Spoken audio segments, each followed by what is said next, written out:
Did you notice that this show doesn't have any commercials? I'm not selling you diapers or vitamins or smoothies or gasoline. That's because I don't want corporate sponsors telling us what to investigate and what to say. Instead, you're our sponsors. This is a production by our nonprofit, the Informed Consent Action Network. If you want more investigations, more hard-hitting news, if you want the truth, go to ICanDecide.org and donate now.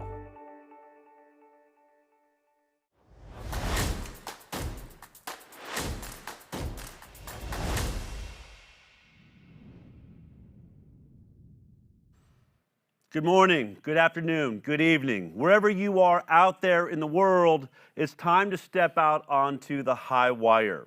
This is our first show back here in studio in the new year 2021. As things go, when you put together a show the way we do, looking for information all around the world, we had a plan on Monday. We were holding to that plan on Tuesday. But yesterday, I was in Washington, D.C. myself during the gathering there, and I was on the medical freedom or health freedom stage. And so it's impossible to start this show out today without discussing the issue, the experience of what happened in D.C. that I think is weighing on the hearts and minds of people in America and I believe all around the world.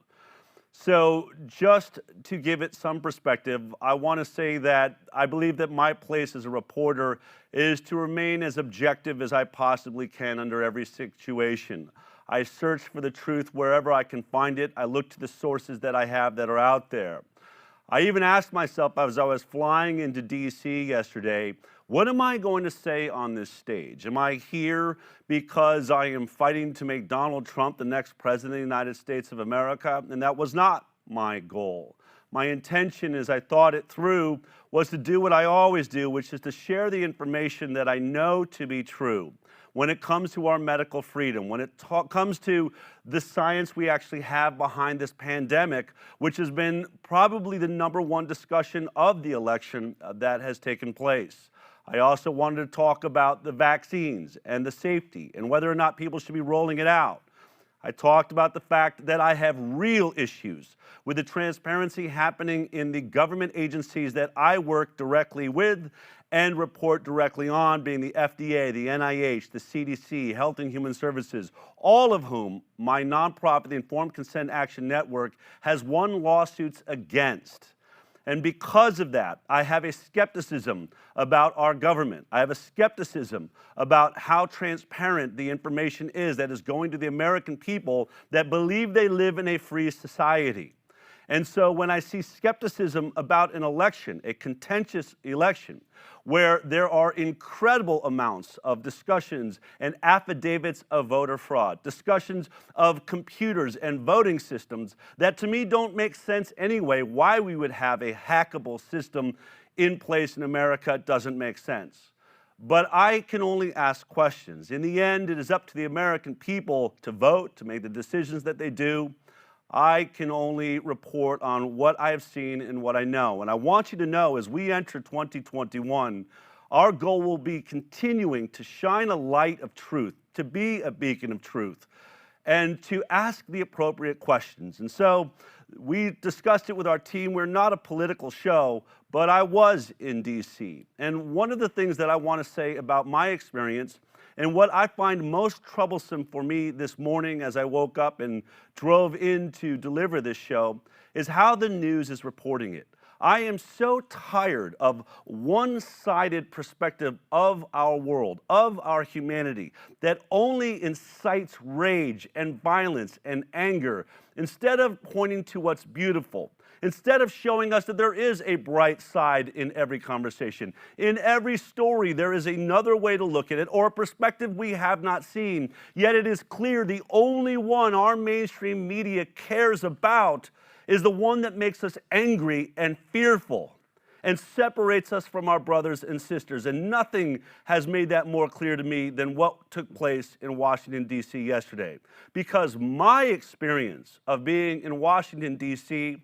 was to be surrounded in a city that drives our government and our decisions by what appeared to be over 1 million mothers and fathers and children and grandparents and elderly, walking, standing side by side as far as the eye could see, sharing bread, sharing food, sharing water, taking care of each other, helping each other find the limited number of porta potties that were out there, singing national anthems and believing that transparency was possible, still believing that showing up to represent as humanity that we care about our politics, that we have a beautiful country that allows us to assemble, to stand for what we believe in.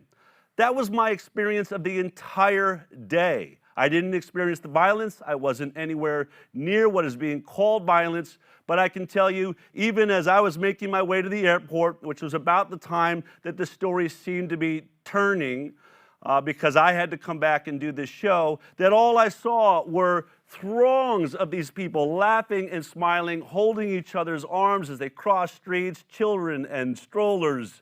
It was a beautiful day in Washington, D.C. At least 99.9% of that day was the experience that million or more had.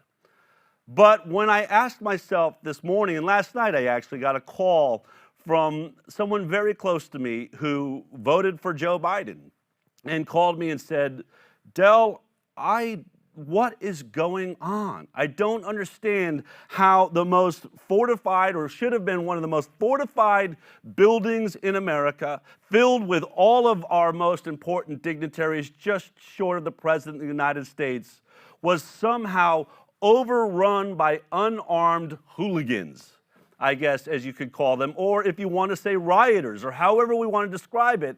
And the question I was left with this morning, because it stayed with me, how is that possible?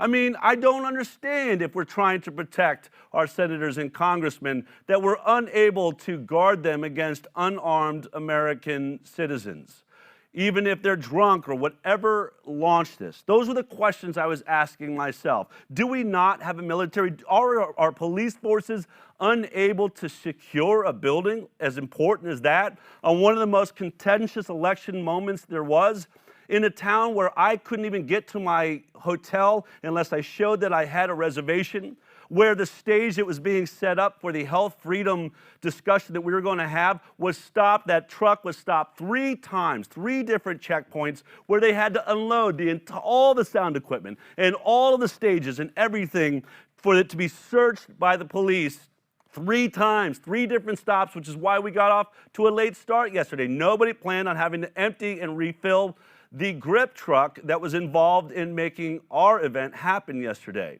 In the middle of that, somehow my question this morning was, how is it possible that these people got inside of the building? And I was looking for answers, and this is what I want you to know. We are transparent about the work that we do here in the Highwire. We show you the evidence that we find and where we get it. In this circumstance, I wanted answers. And as I was driving in this morning, I remembered that a very good friend of mine was shooting a documentary yesterday. They were a speaker on the stage with me, but spent most of the day shooting a documentary, and I had a feeling they were very close to the events as they had happened. And so I reached out. This is the video that was supplied to me this morning. Take a look at this.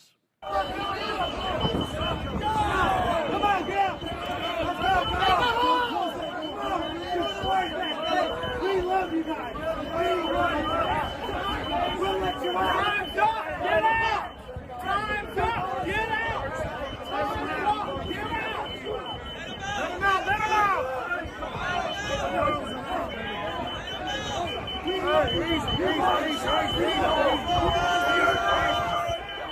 Easy, motherfucker! We love you guys! Come on out! Oh, shut that door!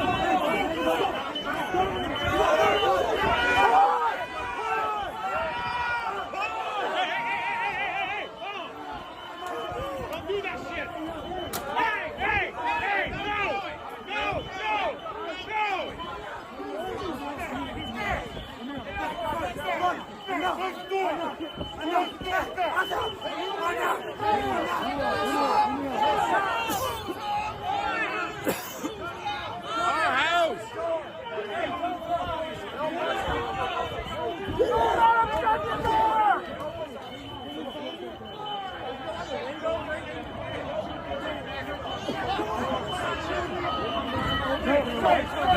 can't get in there, huh? I don't know. Who are you? They're gassing! Oh, fuck. Go!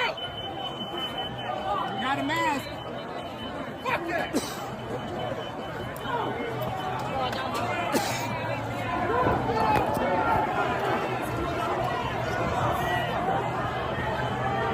Right down.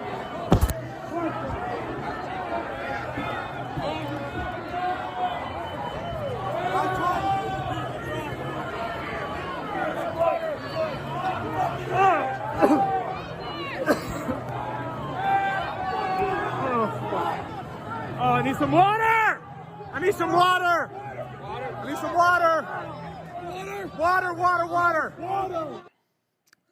It's obvious now that my call was to my very good friend Mickey Willis, director, producer of the worldwide sensation Plandemic, working on another documentary. Found him at the front door there where everything was happening. I'm joined by Mickey, who is joining us from the airport right now in Washington, D.C., I believe on his way home. Mickey, first of all, thank you for joining me. I know we're on a cell phone, so we'll see how well this goes, but a very chaotic situation. You sent me that video. You know, we're hearing discussions about rioters, incredible, you know, footage. There have been people that have been shot, and you know, a really, really dangerous situation, it seemed, yesterday. But you were closer than anyone I know, and you're someone that, you know, I want to get perspective from. So that, though I've heard about like the violence, I hear people saying we love you in there. I don't know who they're saying we love you to. I don't understand what's taking place. Can you give me some sense of what your perspective is from where you were at in D.C. when this overtaking of the White House took place, or of the Capitol took place? I sure can, and thank you, Del, for this opportunity to set the record straight.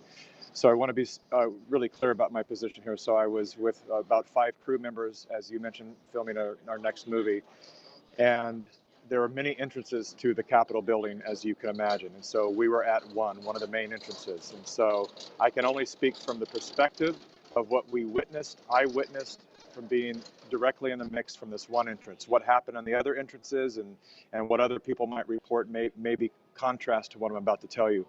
But in general, I've been on the front line as an activist for over 15 years now, and I've seen a lot of good and bad behavior from both the law enforcement and from citizens. And I will say that the vast majority of the behavior that I witnessed and my crew witnessed, I asked them on the Uber ride over here, I wanted to get a detailed report of what they saw, and it was exactly what I saw. And then we also talked with some more citizens at the airport, and they reported the same stuff, people that were on the front line.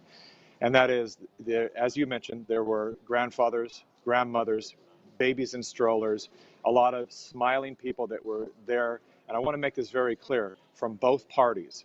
While it was absolutely majority of the people would lean right or would consider themselves as Donald Trump supporters, I met and interviewed a lot of people that identified as left. And when I asked them the simple question, my question to everyone was, why are you here? And their expression was very, very clear. They knew from studying the case that there was enough evidence to warrant an investigation for the elections, and that if we don't do that, and the people lose faith in our system, that we will never, ever again have a fair and free election, nor will we have democracy. And so they were there simply to fight for their freedom, their civil liberties, and for their human rights. And again, people on both sides. And so that's the majority. And there were also a lot of people, take note of this, a lot of people from former communist regimes, people from North Korea, people from Cuba, people from Venezuela, people from Russia, all over, speaking out loud on bullhorns or on camera in any way they can to say, please hear us, because we've been through this. We've come from a situation where we can recognize what's happening here. And for Americans who haven't recognized this or experienced this before, lived through it before, we're here to say, please wake up. There's something happening in this nation that we would never imagine could ever happen. We escaped this experience to come to the land of the free, the home of the brave, and now we're completely perplexed that it could actually happen here, and that so many citizens would fight for it to happen, would be on the side of the oppressors. And so this was a very common dialogue. So what I witnessed, I want to also be clear that the breaching of the one of the main entrances, which is where I was staged, to simply record what was happening. I knew that the media would stretch it out of proportion, so I was there to record everything that happened. And we arrived right after the door was breached. And so who breached it, how it was breached, their behavior of those individuals, I have no idea. I wasn't there, and I can't deny or confirm any of the reports about that. What I can say is 5 minutes or so after the doors were breached, my camera crew and were there, and what we witnessed were the I love yous that you heard, Del, where people telling the police, we love you, we support you, we are the ones who fought for you when everyone was trying to abolish the police, defund the police. It was us that was fighting for you because we respect your job, we value your position. Please don't see us as the enemy. Please understand that the only reason we're here is because we feel that we are not seen and we are not heard. And all we're trying to do is to let those people inside know, the people that we've elected to govern our society, that we are not happy with the decisions they're making and that we need to be heard and we need to be seen. That's all we want to do. And there were a couple of times, there's called agitators, frontline agitators. There's always people that come to the front line. They're typically part of the other side of the argument, and they come to the front line, and they're the ones who push. They're the ones who throw things. It's because they know that the media then will condemn the side that they think they're battling. Right. And so there was definitely some of that. I saw some Antifa type members, people that I can identify definitely from having been in this game long enough to know that they're Antifa. I didn't see them causing a great deal of trouble on the outside. I hear they did on the inside. But there were a lot of patriots, people that love our nation and that were simply asking to come into the building so that their voices could be heard. One thing I would have loved to have seen, particularly in a free democratic society, is for someone to have come out to speak to the people, to say, if this number of people are gathering here with a complaint, whether we agree with it or not, if this number of people of all races, of all sexual orientations, if they're here standing at our door wanting to say something, we need to find a representative from this group to listen to the people. That's what a real democracy is. But they were not interested in that. And as you'll see in a lot of the videos, the police were inviting people in, inviting people to actually, to breach the parameter of the front doors. There were some cops that were either told to do that or took it upon themselves to do that. And I don't know why. I don't know if that was the plot, if they wanted us to do that so that they could then use the narrative that they're using now, that it was just a bunch of right-wing terrorists, which is not the truth of the matter and the situation. But I also witnessed a couple of things that I hope is what I witnessed, what I think I witnessed, and that was a moment of about 10 or 12 riot-dressed police officers, law enforcement, that were clearly affected by what the people were saying. The people were reaching them, and you could see it in their faces, and they would say, listen, they're listening to us. You could see the emotion on their faces, and then suddenly they wanted out of the building. And it was very curious to me that they didn't choose numerous safe exits that they could have gone out. They wanted to come out through the people. And when they did, everyone said, move aside, let them through, protect these people, let them into the safety. They patted them on the back. They said, thank you. We love you. We're with you. We're all humans. We're in this together. It doesn't matter what side we're on, but thank you so much for standing down and respecting the will of the people. And that was a very inspiring, hopeful moment that we all had together. We thought massive progress was being made, and then the agitators start pushing forward, and then that's when we all got blasted with pepper spray and everything else that caused us to disperse. Now, just to be clear, because I've heard the story that Antifa started this, and I grew up. My parents raised me talking about how they marched in the '60s.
All right, we're back. I'm sorry, our system crashed in the middle of that conversation with Mickey Willis. My understanding is he's racing to catch a plane right now, so I'm not sure. Unfortunately, I had some more questions to ask him. But what I was saying is that, you know, when I grew up, my parents were 60s activists. They marched against the Vietnam War, and they talked about infiltrators. My mom would always talk about how she believed the CIA would dress like hippies and lead them down the wrong road so that they would get off of the track of where they were allowed to be marching, and that's when they would be beat by the clubs and all of those things. And I want to clarify, I wasn't there, I wasn't where Mickey was. I've seen the conversation about Antifa and infiltration, but I personally want to say that I know humanity. There are people that take things too far. There are people that don't have the right energy, that aren't grounded people. And I am sure that those that were acting inappropriately very well could have been Trump supporters. Probably were definitely some there, maybe all of them. That's not the discussion. I'm not trying to say that Antifa started anything. What I'm trying to say is there are multiple types of people in these situations.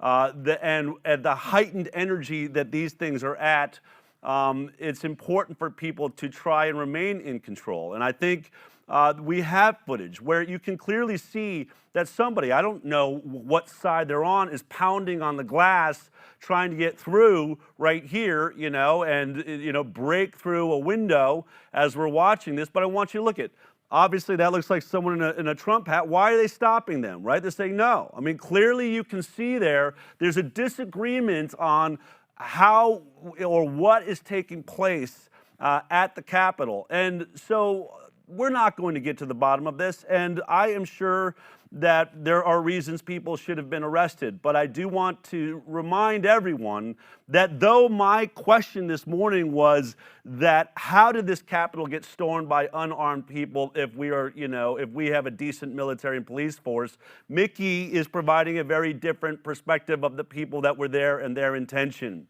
And I have also talked to people, I've been calling friends that are saying, you know, this is our house. We own that building. We are supposed to be allowed to watch these elections. Why were they even blocked off to begin with? I am just telling you that those are the questions we deserve to be able to ask. I am not going to be afraid to sit here and talk to you and say, I have serious questions for everybody that is involved in these situations, and I refuse to take one narrative from either side, that Antifa started this all by itself and they're the only ones to blame. I saw people wondering, what are you doing on the Senate floor? You know, what are you doing in there? It was a violation, entering people's offices. It's not right. It's not right, and by no means am I, condoning any of these actions. But what I'm saying is, as a reporter, I am not going to take CNN's word for it. I'm not going to take MSNBC's word for it. I'm not going to take Fox's word for it. And the one part that I can attest to, aside from what Mickey just spoke about, what he saw is there was over 1 million peaceful people there. And why are we not telling that story? Those people came with the right purpose in mind to stand and represent. The question they have is, has our election system been commandeered by bias and by fraud? If it is not, it is easy to prove that.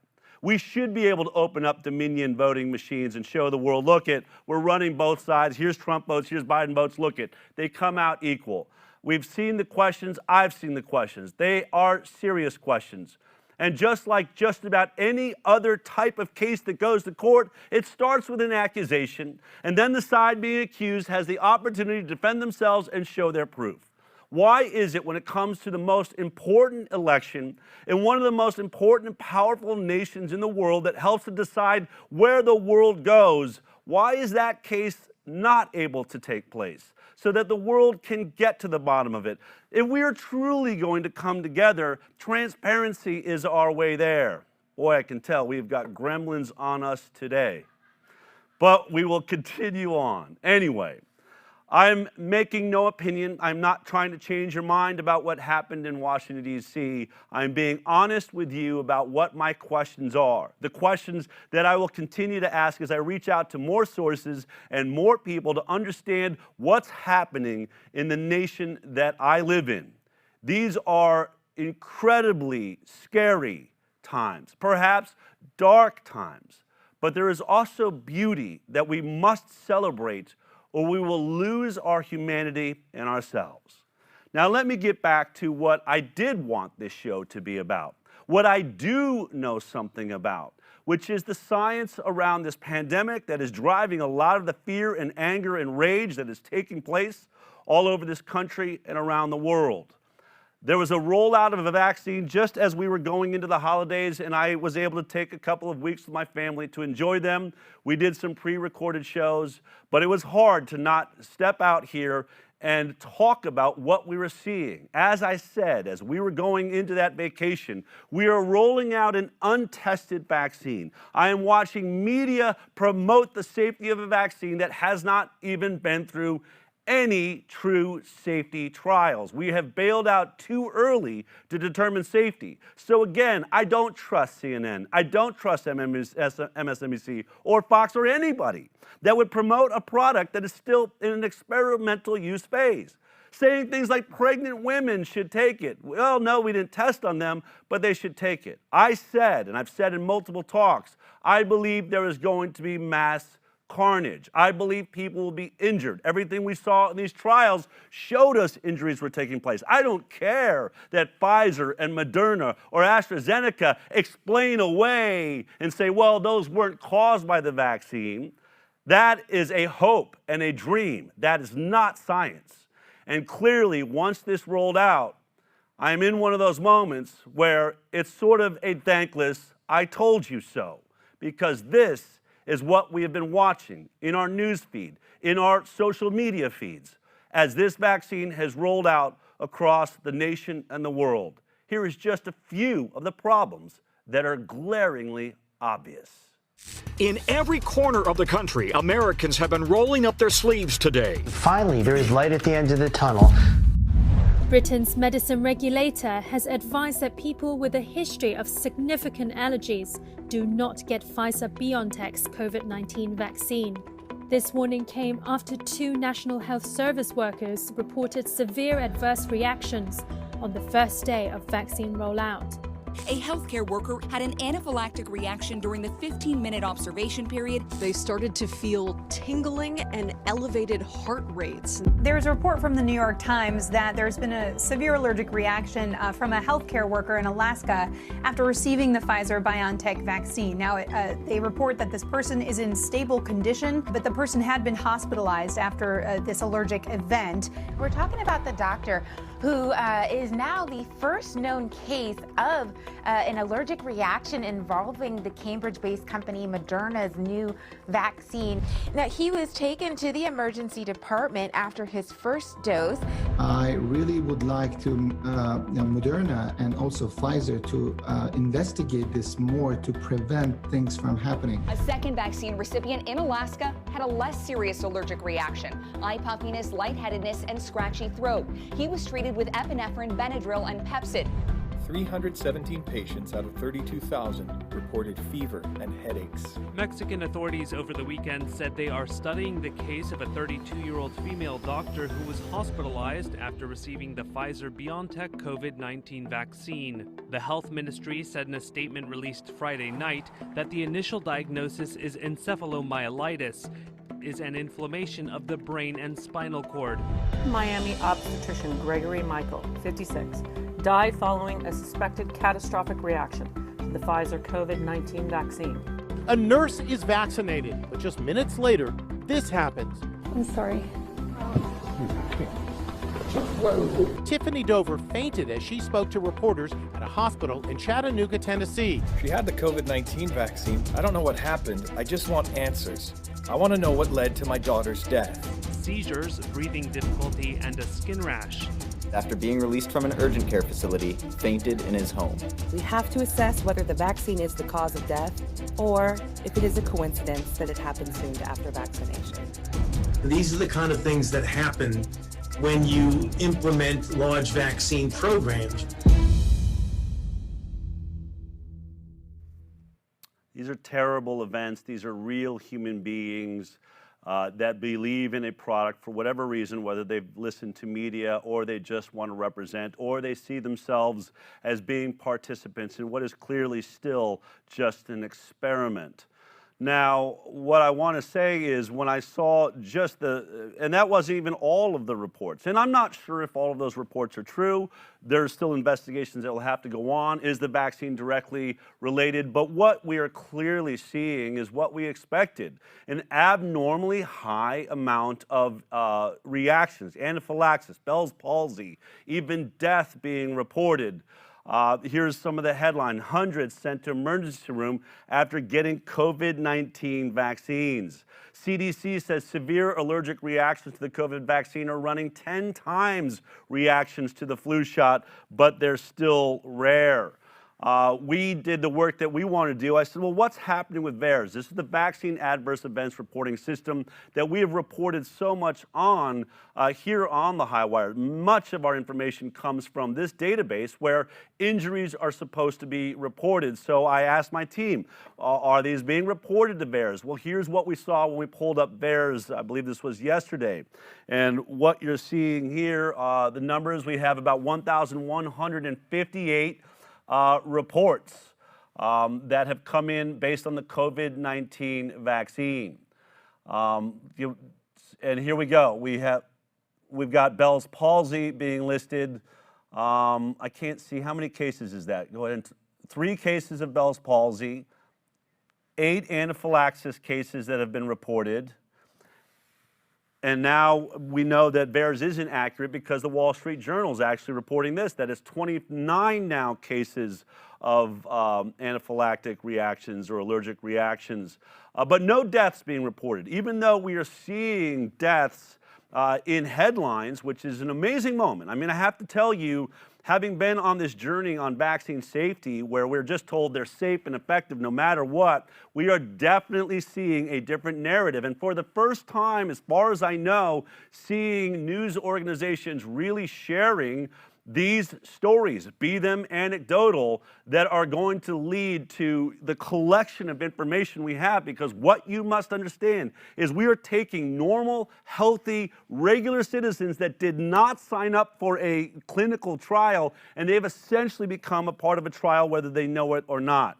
Now, here is, when we look at VAERS, I have a problem with the fact that we are seeing no deaths being reported there. How are there no deaths when we know that I think there was over 10 in the trials that took place, some of them in the placebo group, but some in the vaccinated group? What you must understand about VAERS is that simply reporting something to VAERS does not mean it's caused by the vaccine. This is true about every vaccine, but every vaccine writes on it, if there's any reaction whatsoever within a week or 2 after or some event, report it to VAERS, because how VAERS works is the more data we collect, the better we can analyze, is there an anomaly? Is this just an anomaly event? Or is this actually, we're seeing a consistent reaction to this vaccine? It may be something as crazy as, you know, they got the vaccine on day 1, but everybody that ate eggplant on day 5 after the vaccine actually had a reaction. I mean, I know I'm sort of being facetious there, but that's how science works. We don't know what we're looking for until we stack all of that data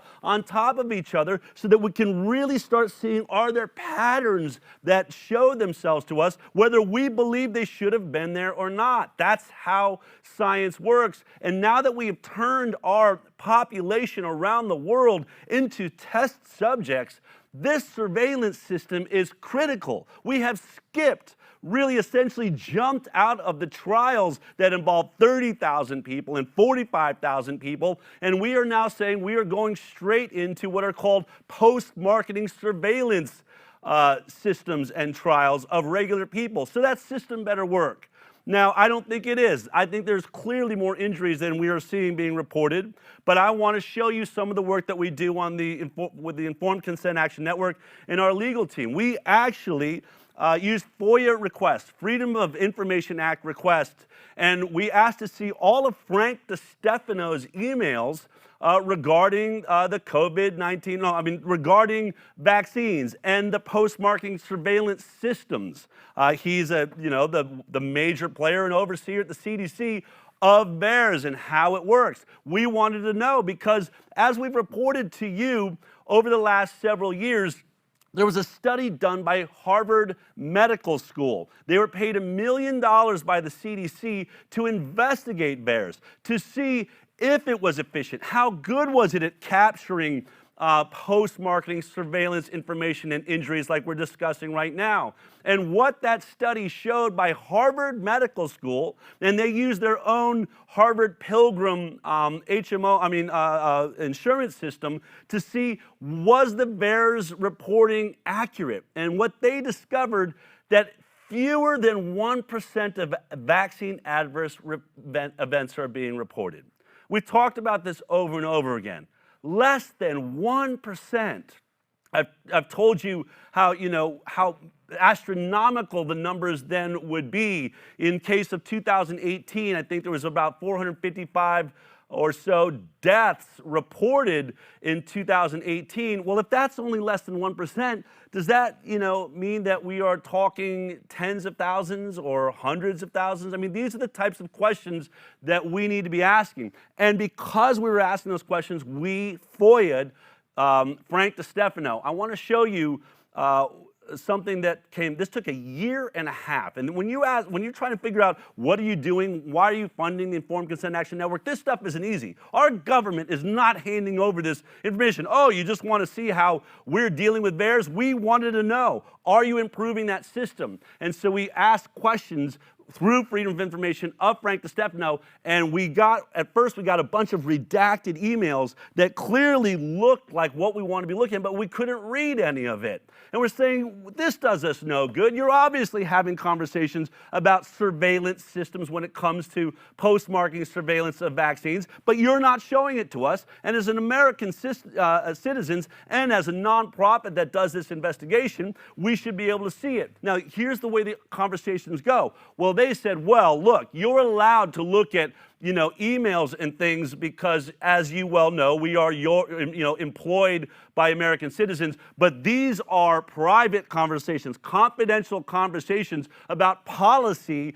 being written by a government agency, the CDC.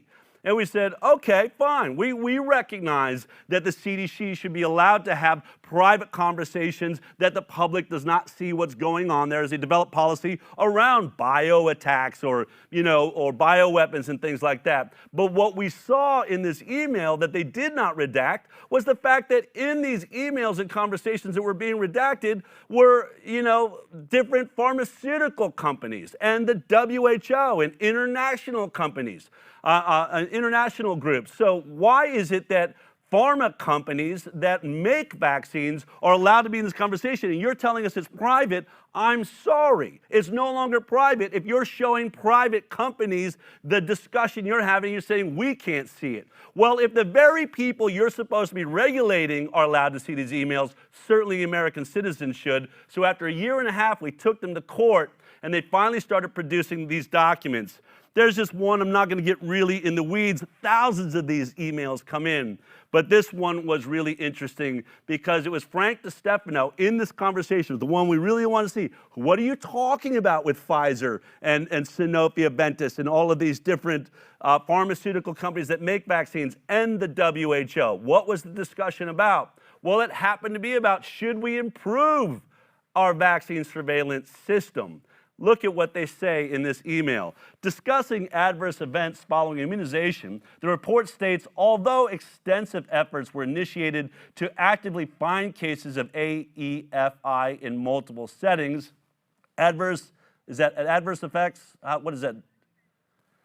Adverse events following immunizations in multiple settings, underreporting remained a major limitation. They're admitting to it in the email. More than 38,000 deaths within 1 month of vaccination would be expected in the 8 countries we're discussing. However, only 33 deaths were reported. Is that outrageous? They know they have a system that's reporting 33 deaths where they expect 38,000 happening. They're expecting 38,000 deaths while they tell you that the vaccine is safe. They're safe, you should take it. We have great, robust surveillance systems. I'm not going to get into how we busted the head of the WHO admitting behind closed doors last year that there are not good surveillance systems. This is just part of the work we're doing. I am skeptical of VAERS, as I've said over and over again. But here's what we know today. We know that vaccine injury is real.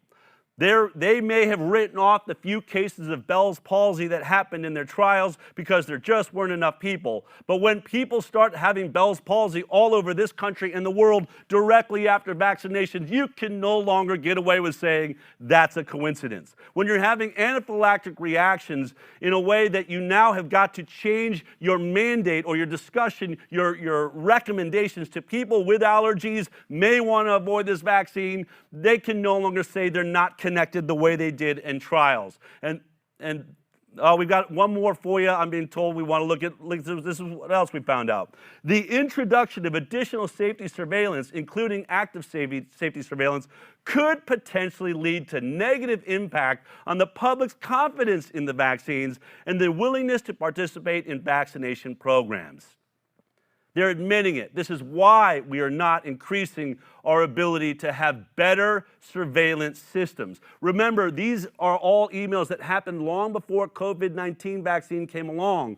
But it's why we are so incredibly worried about the rollout of this untested, this experimental technology that really, in many ways, I have to be honest, should not even be described as a vaccination. In fact, we are misleading the public when we call it a vaccination. A vaccination, by definition, really should stop transmission. What it does is it incites your immune system to create antibodies to protect you from future illness and to protect you from spreading the illness to other people. But that is not what this appears to be achieving. In fact, it does something much different. What it does is it causes your cell to be a virus manufacturing plant, or specifically the SARS-CoV-2 spike protein is being manufactured by an mRNA message being sent to your cells. So it's not inspiring your immune system to create antibodies, and it's inspiring your cells to create the illness. That is not a vaccination by any definition as we know it.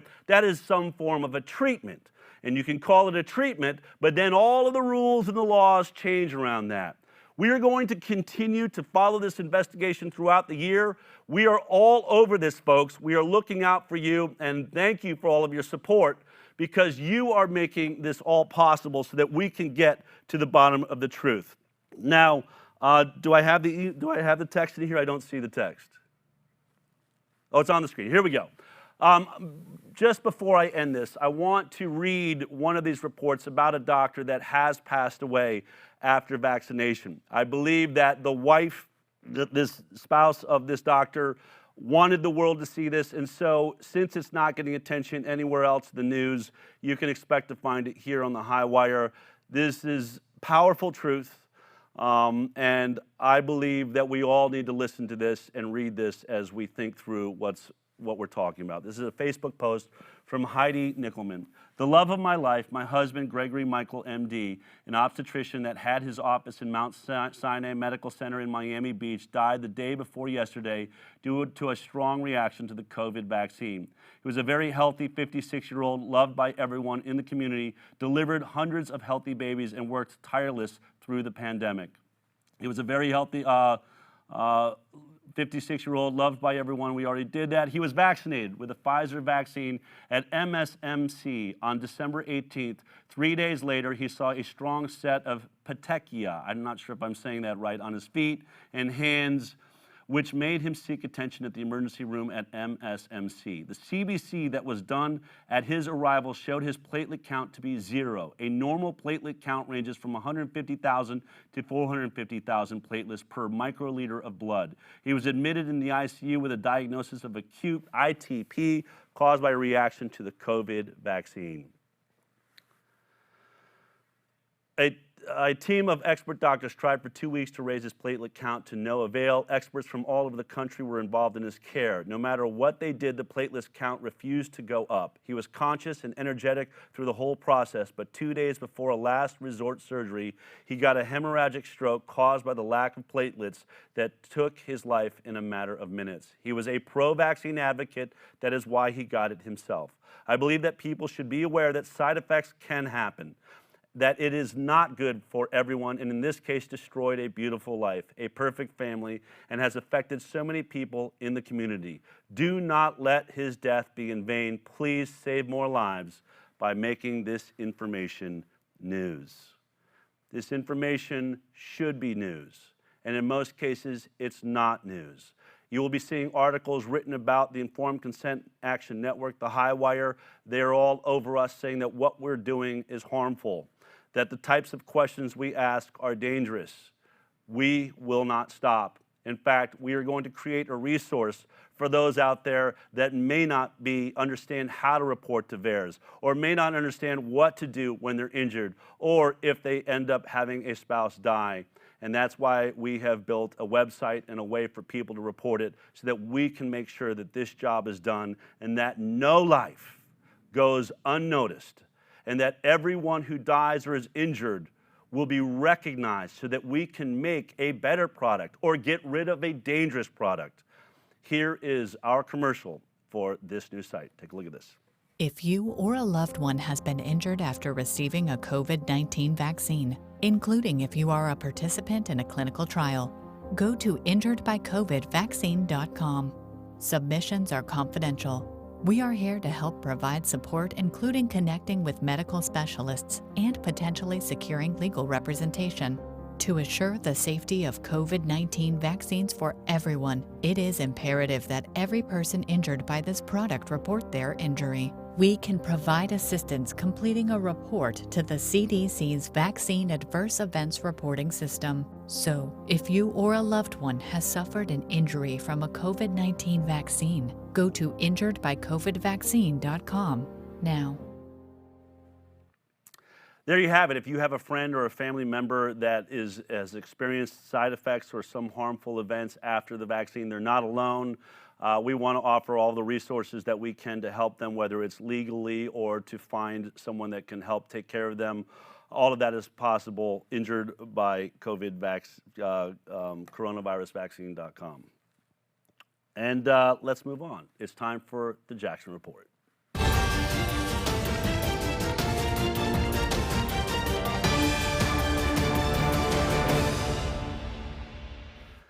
Well, Jeffrey, woo! All right, we've been away for 2 weeks just trying to figure out how to wade through all of the things that have taken place and figure out how we don't have a 6-hour show has been difficult. But tell me the stories that rose to the top this week.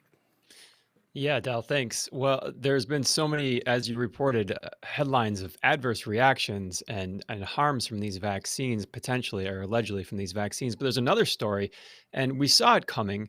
We warned about it, and now it's running parallel with those stories. And these are the choices that the medical workers are making when it comes to them being targeted for this vaccine mandate. So let's take a look what that's been looking like.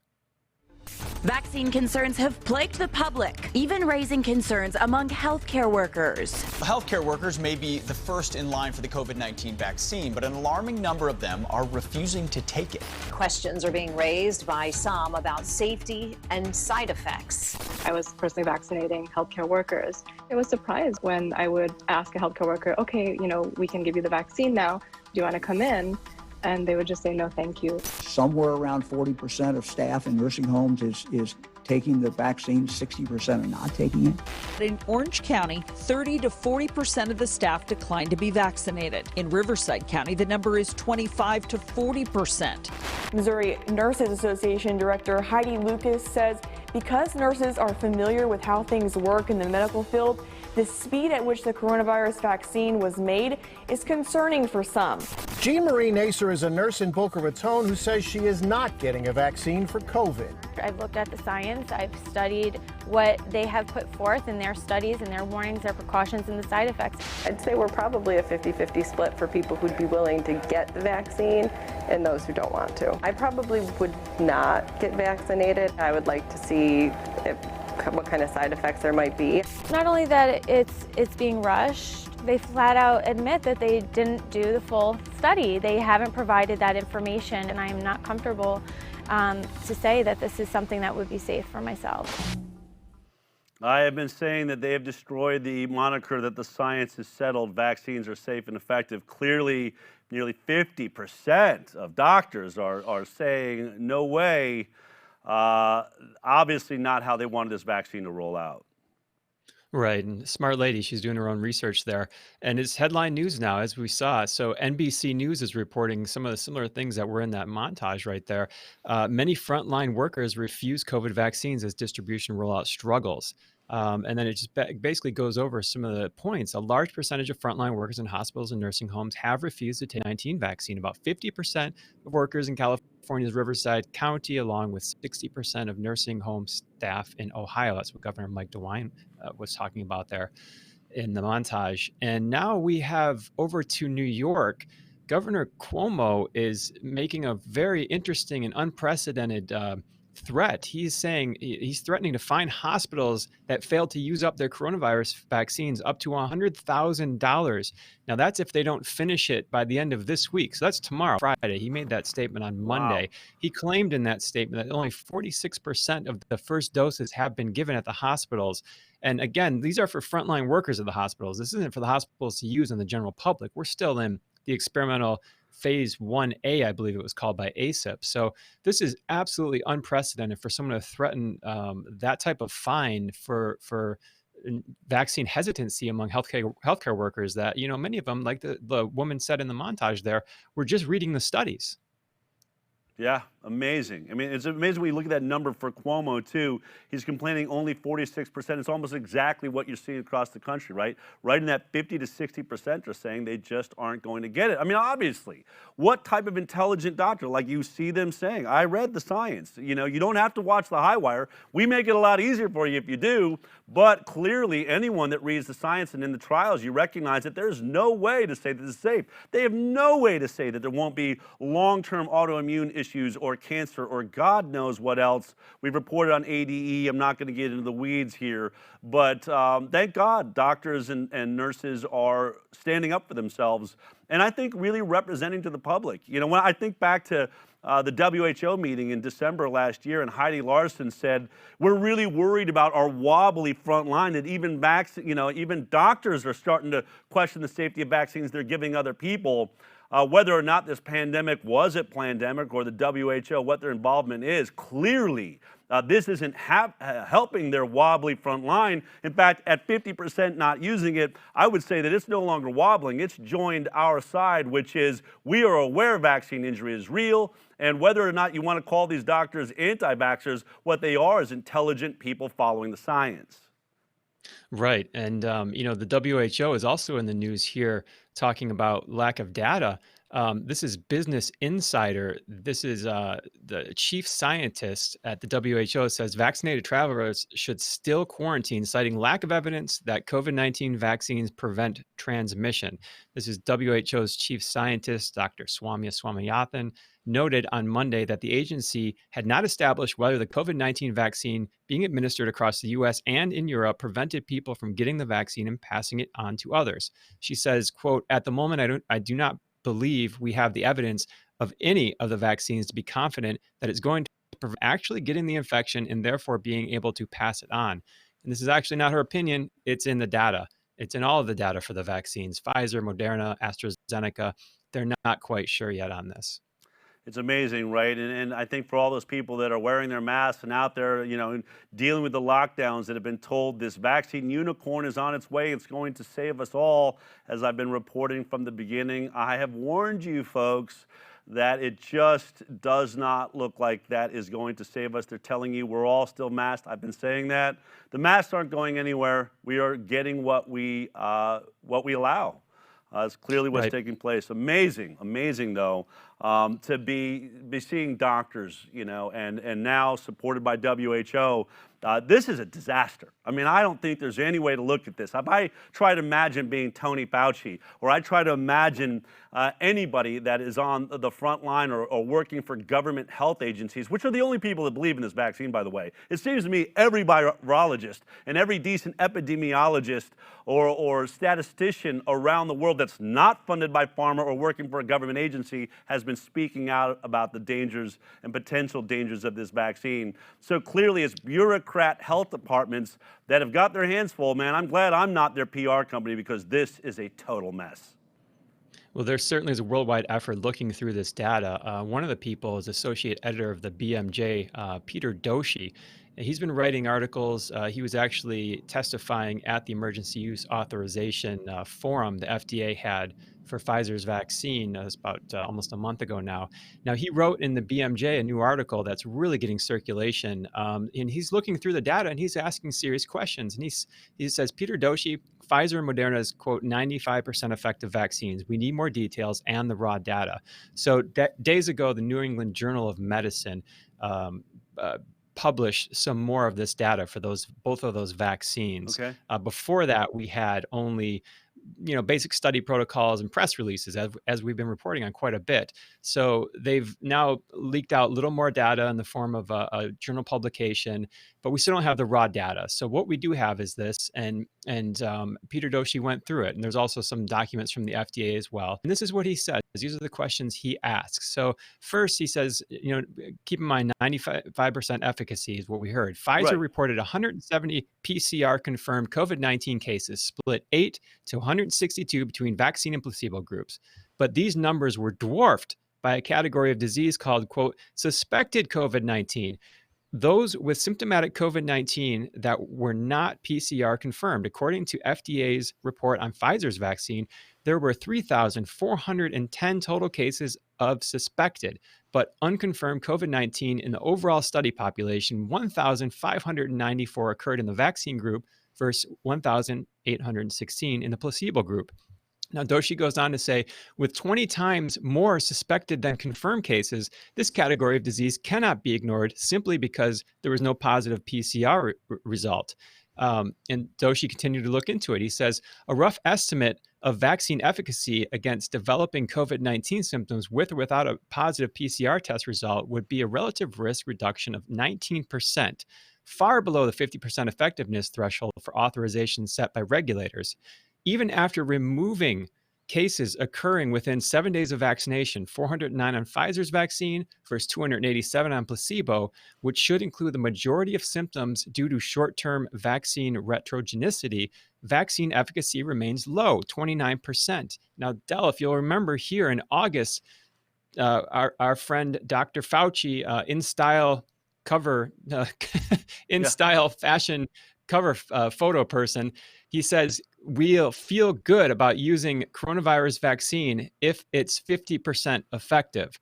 So he was shooting for 50%. The FDA was shooting %, but apparently with this new data, we're not seeing that. We're seeing somewhere around 19 to 29%. We were saying 50% would be a joke. Why would you take a product that's 50% effective when your own immune system is 99.76% effective at the very least? It is looking more like 99.9 based on the majority of age groups you would be in.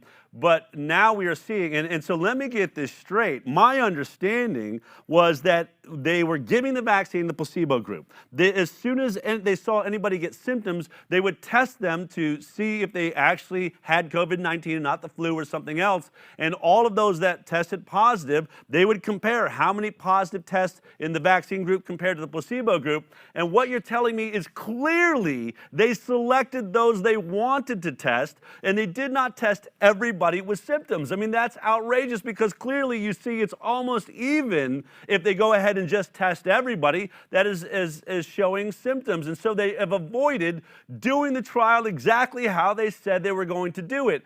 And remember, folks, when they're saying efficacy, it's not at stopping their infection. It's not at stopping transmission. The only thing this trial set out to do is prove that you will have less symptoms, or there'll be less people experiencing symptoms if they get the vaccine. And now we're showing that at best 29%, maybe something like 19%, because they totally manipulated this trial. I mean, this is why we keep going, right? This is why, and I was saying as I started my speech in D.C. yesterday, I wish I could tell you that Pfizer and Moderna are doing immaculate science and that they're setting out to make a product that could save the world from not just this illness, but future illnesses. I wish I could tell you that Tony Fauci is dedicated to transparency and making sure that we're using the best possible product available and letting us know what possible side effects or dangers there might be for specific people. I wish I could tell you the WHO was doing its best to make sure that everyone was safe and getting a safe product, but none of these things are proving to be true. And everywhere we look, literally every rock that we lift up, we find more problems, not more transparency, not better answers, but worse and worse and worse science. It's crazy. And this is why it's so important to have that raw data. And this is what Doshi talks about. In fact, he going back to the article, he talks about how hard it was to find this. He says Pfizer's 92-page report didn't mention the 3,410 suspected COVID-19 cases, nor did this publication in the New England Journal of Medicine, nor did any of the reports on Moderna's vaccine. The only source that appears to have reported it is FDA's review of Pfizer's vaccine, which was not public until a couple days ago. Another reason we need, Doshi goes on, another reason we need more data is to analyze an unexplained detail found in a table of FDA's review of Pfizer's vaccine. 371 individuals excluded from the efficacy analysis for, quote, important protocol deviations on or prior to 7 days after dose 2. Remember, that was the one that gave all the adverse events. Doshi finishes by saying, what is concerning is the imbalance between randomized groups in the numbers of these excluded individuals, 311 from the vaccine group versus 60 on the placebo. What were these protocol deviations in Pfizer's study, and why were there 5 times more participants excluded in the vaccine group? The FDA report doesn't say, and these exclusions are difficult to even spot in Pfizer's report in journal publication. Wow. So it's one thing if you don't have the data, but it's not. The raw data really needs to come out. It really needs to come out at this point. It's another thing when you appear to be hiding the data, right? I mean, let's be honest. That's what they're doing. They're hiding the data. They're hiding the ugly, beast underneath the bed. They're sweeping it under the bed, and that's what the Highwire is here for. Jeffrey, that's amazing reporting. And by the way, to Peter Doshi out there, thank you. I mean, thank you to have a respected medical journal doing this work.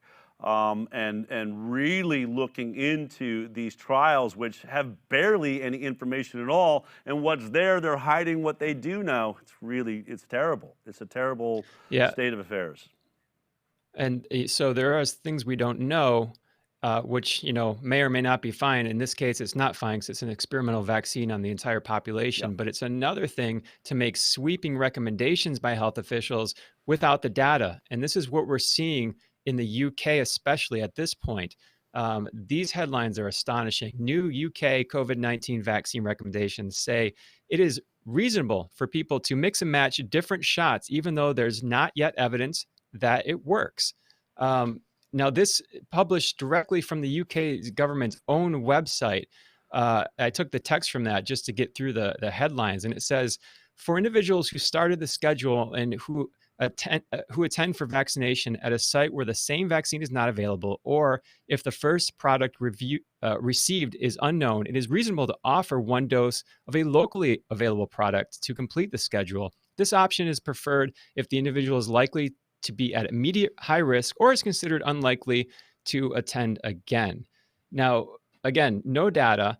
And let's go right to the fact sheets. This is from Pfizer's vaccine. This is FDA's fact sheet. So Moderna just so I'm reads clear, just wait, hold on, Jeffrey. What they are a health department is saying, you might have gotten Moderna's vaccine first, but we're kind of running low on that. We're afraid we might not have a second shot available. So if we don't, just go ahead and do that second one with the Pfizer, and we'll just see how that goes. No studies on it, but we think that'll be okay, especially if you're in a high-risk situation, which is obviously the best time to rush into any decision like this.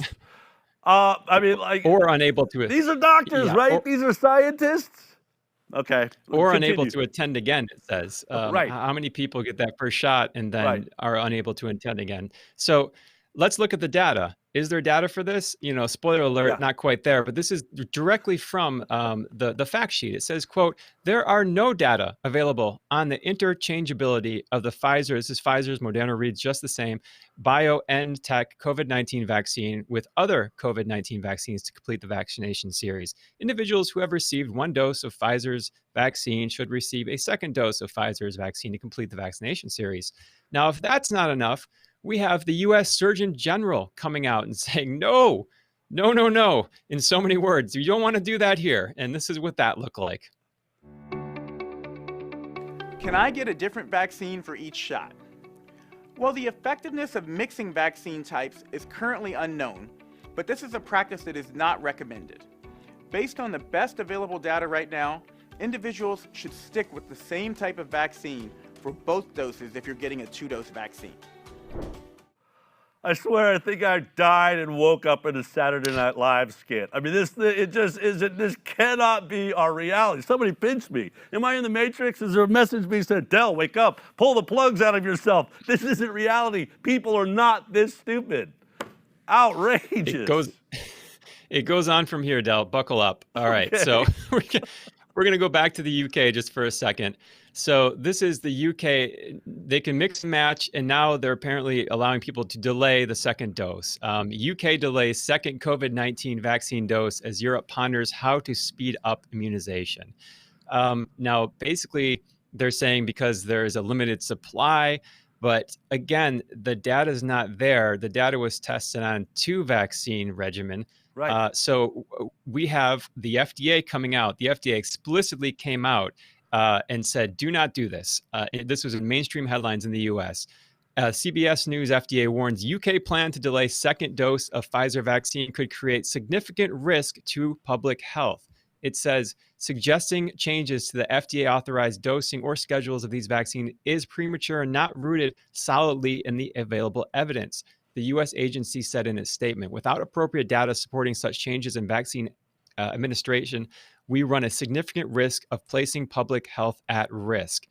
Wasn't just the FDA. We have the WHO coming out and saying, please don't do this. There's no data. And the headline for that says, no data to support UK delay of vaccine. Second dose, says WHO. And if that wasn't enough, Pfizer actually came out, the people that make the vaccines, and says, don't do this. We don't have the data. This was in a WebMD article. It's kind of buried in there. This didn't really make the headlines, but they say Pfizer and BioNTech's phase 3 study for the COVID-19 vaccine was designed to evaluate the vaccine's safety and efficacy following a 2-dose schedule, separated by 21 days, Pfizer said in a statement.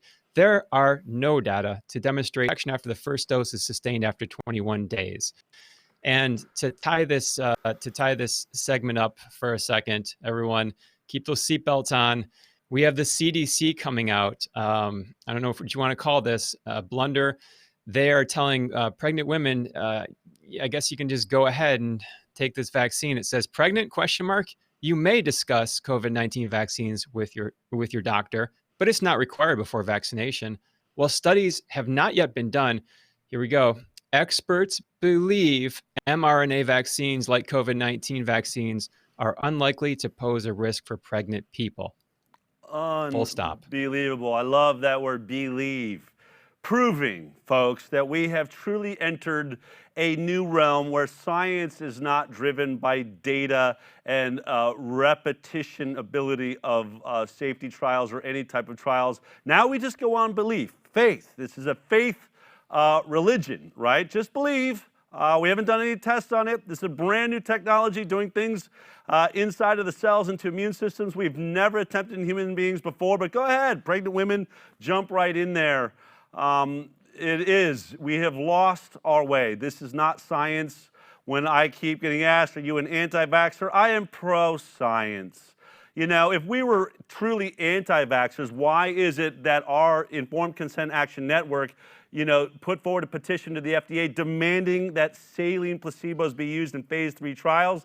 They stopped down within about, I think, 2 or 3 days, all phase 3 trials, and then changed the protocol and added the saline placebos. We are trying to make this process as thorough and transparent as it can be for those people that believe in vaccines. For those of you that are screaming, Del, why do you always say you're not anti-vaccine? Because I'm not going to do the same thing the other side does. I'm not going to take away your vaccines. I'm not here to change your mindset. This is a free country. And it should be a free world. You should be allowed to use whatever product you want, but you should know if it's an experiment. You should know if you're in an experiment. You should know that there's no safety study if there is no safety study. You should know that the dangers and adverse events that could be possible. And by the way, Jeffrey, as you were talking about this idea of delaying that second shot, I remember back, and we'll probably get more thorough reporting on this in the weeks to come, one of the things that we really saw, I believe, is in the animal trials, was that first shot in both Moderna and Pfizer, if I remember correctly, only really created binding antibodies, very different than the neutralizing antibodies that appear after the second vaccination, which is why the FDA is clearly screaming, do not do this. Why, folks? Because this is the deadly problem we've been reporting called antibody-dependent enhancement or pathogenic priming that they are very worried about. If a vaccine underperforms or only creates binding antibodies, there is a theory that they saw that actually killed animals in the animal trials where the vaccine works as a catalyst. Once you come in contact with the virus, if the vaccine, the antibodies don't protect you, but they actually draw it in, cause a cytokine storm, organ failure, Th2 immunopathology in your lungs, all sorts of issues, as I said, had led to death. This is a serious concern. We've already pointed out Moderna's admitting they haven't overcome that problem. They didn't even look for it really in their trials. And now what you have is scientists and doctors and health departments making a recommendation that might put people directly in the center of that theoretical problem, which is if we only have binding antibodies, it may accelerate the virus and get people killed. So there you have it, folks. You can read the articles that will attack the Highwire on why do you ask the questions you do. This week on why does the Highwire ask the questions it does? Because our lives are hanging in the balance and potentially the future of our species. Jeffrey, that's brilliant reporting really, really shocking stuff. Yeah, it's urgently important information. And for people out there like that nurse at the beginning of this segment who did her own research, anybody that's pregnant out there, let's pop up the FDA's information from Pfizer's vaccine. Again, Moderna is very same to this. This is unknown risk. There are currently insufficient data conclusions about the safety of the vaccine in subpopulations such as children less than 16 years of age, pregnant and lactating individuals, and immunocompromised individuals. So there you go. Feel free to read it. You can get all the links for that in our show notes if you sign up for the newsletter. But let's go over to UK. We have a new strain developing apparently, and this was seen over Christmas, and this is what it looked like. Just when you thought 2020 couldn't get much worse, a new, more contagious strain of COVID-19 emerged in the UK. The new year is starting off with growing concerns about these highly contagious mutations. Well, now it turns out that 2 new contagious versions of coronavirus are spreading across the globe. One new variant was first detected in the United Kingdom, while it's now been confirmed in our country, in Colorado, California, and in Florida, while a second strain has been found in South Africa. New analysis has confirmed that the new variant of coronavirus has a much quicker transmission rate than the original strain. This UK strain changes the whole foot race. I am very concerned. This new variant, more contagious, just tells us once again that this is not child's play. I mean, first of all, that I can't tell you how many calls I got over this over the holiday from friends and family. Is this something we should worry about? I want to make one thing perfectly clear, and that is that there's a difference between highly contagious and highly deadly. And the deadly part is the thing that we should ever have really been worried about. And here is the news flash, folks. Coronavirus is always highly contagious. It is one of the main viruses we look to as the cold virus. And if you're aware, your kids almost always get the sniffles during the holidays or in the fall and winter. At some point it's happening because it's so contagious. This is why coronaviruses are being studied in laboratories where it may be leaking out the trials and studies that they're doing. Why are they constantly studying coronavirus? Because it's so contagious. The problem with coronaviruses as a weapon, which is why insane governments and people like Tony Fauci look into these things. Could we turn this into a bioweapon? Because it's so darn contagious. It'd be awesome as a weapon. The only problem is it doesn't kill for crap. It's terrible at killing people. It just really doesn't have that kick that you're looking for. And so once again, we have what will appear to be probably another seasonal coronavirus like we see every year, but now it's contagious. And now we're all wearing masks, and now we got to keep wearing the masks. This is such a lie. It is so insane the way they spin this stuff. So there it is, folks. Highly contagious coronaviruses are highly contagious. They always are, and you never cared because you never really had that bad a symptom. Now all of a sudden they've got you, they're destroying your lives, your job, your work, your ability to get on airplanes, and they got to keep feeding it to you and feeding it to you. Wake up, world. No, we first saw evidence of this over Christmas in the UK, and Boris Johnson locked down the population there, and that lockdown has continued till February 15th. At this point, who knows how long it'll go, but new COVID variant in UK spreading Christmas fear.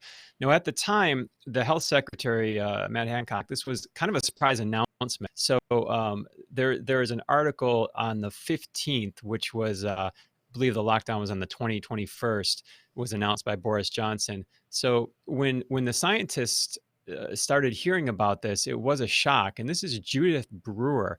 She's a professor of virology and co-director of the Division of Infection and Immunity at the University College London. At that time, this is what she said about that. And this was right before the lockdown. She said, "We have data to suggest that this new variant has increased in numbers. We have absolutely no data to show anything related to disease severity. And indeed, we have no data to suggest that any of the variants that have occurred over the last year have affected disease severity. And we also have no data to suggest that this variant is evading immunity in the population or is behaving any differently to the other variants. So at the moment, it's a work in progress." Now we go right over to Public Health England.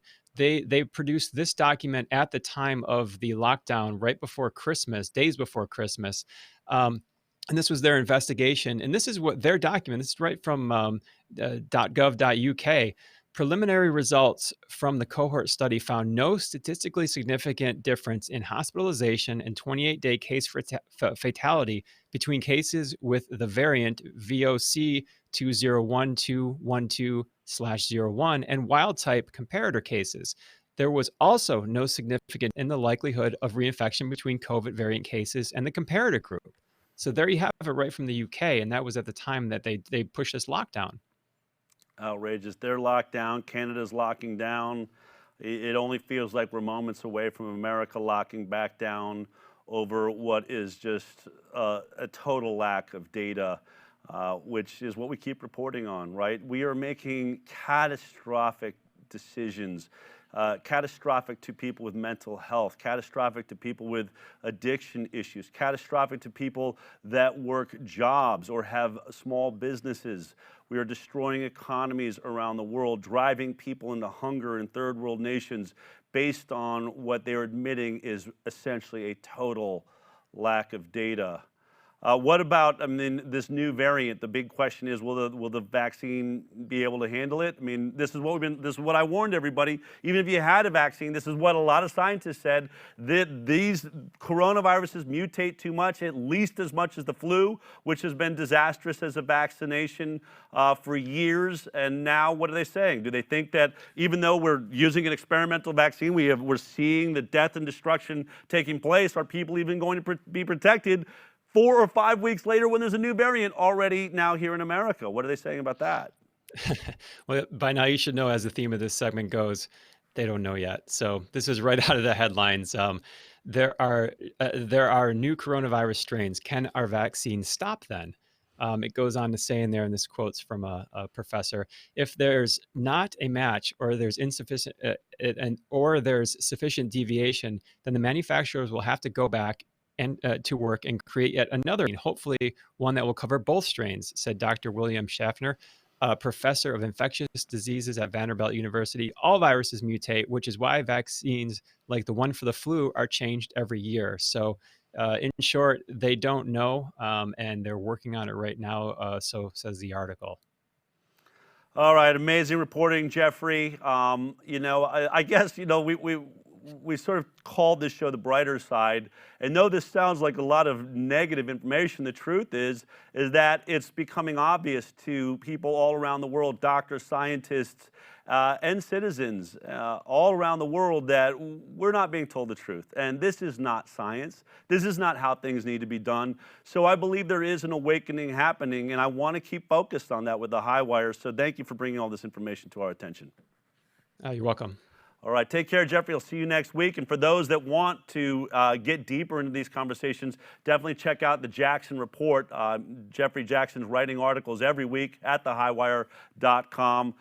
You can check it out there. I just want to say to those of you out there, I'm not telling you how to live. I'm not going to tell you to not get the vaccine. I'm going to just show you all the science that we're finding. I know you haven't done this reading. I know your doctor definitely isn't telling you about what we now know to be the truth. But here's my opinion, and all I can say is how I raised my family.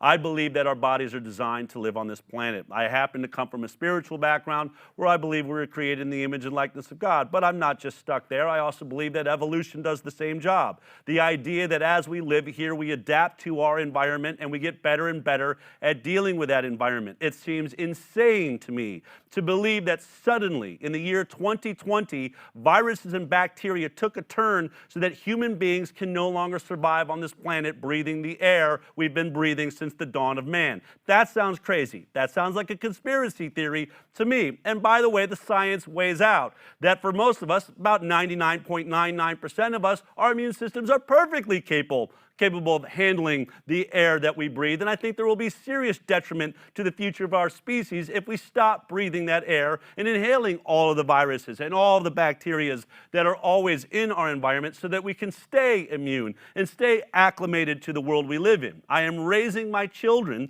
to have healthy immune systems. To me, part of that is to be in constant contact with viruses and bacteria that appear naturally in our world, so that just like people that live in Mexico are not allergic or have no issue drinking their own water, we should not be afraid to breathe our own air. That is the approach I will always use with my family, unless there is some so incredibly dangerous and infectious viral outbreak that does appear to be murdering everybody in sight. I do not believe this is that. Tune in with me if that ever ends up being the case, and we'll see if I've changed my mind. But right now, my children will be able to handle any variant because they have strong immune systems. I want to make this point that when you only make a vaccine that deals with the spike protein, of which my understanding is about 29 on the virus itself, we're only taking one part of it. It's like teaching somebody the way to defend yourself is to have one move, the move that goes like this. And as long as anybody comes at you and leaves their head exposed, you can, use the hammer chop on top of their head. But God forbid that virus changes and it's not in the head, it comes in with a side move and catches you by surprise because all you've got is this move, which is what the vaccine gave you. And now they say, well, the new variant, we're going to give you two moves. Here we go. See if you can block yourself with that. I'd rather be like Jackie Chan. I'd rather have 29 different moves. I would rather come in full contact with a virus and I can handle any mutation because my body sees all 29 of the proteins that sit on the virus. I may be too in the weeds for you, but that's just how I live my life, and that's what my investigations have led me to and how I'm going to take care of my family. Look, we're doing reporting that nobody else is doing, and we give you opportunities to try and support us in this work. I've talked about the legal issues and things like that. We've seen all of the science that you haven't seen anywhere else on the news. We're bringing you the truth. And I want to let you know that one of the great ways to do that is to become a part of our High Road project, and it's almost coming to an end, so this is your last chance to take part in this.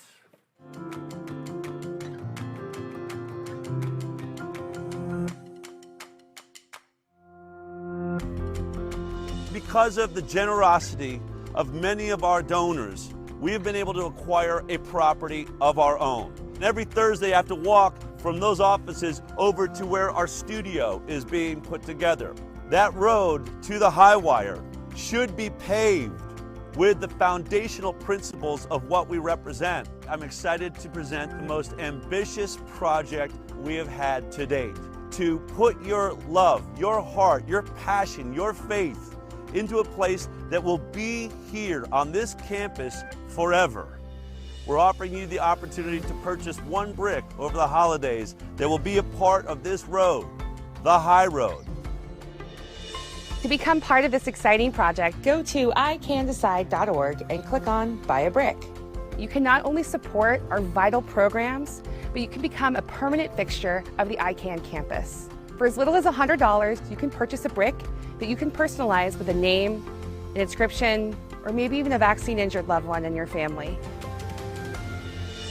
It's going to take each and every one of us, brick by brick, building the future for our children and the world.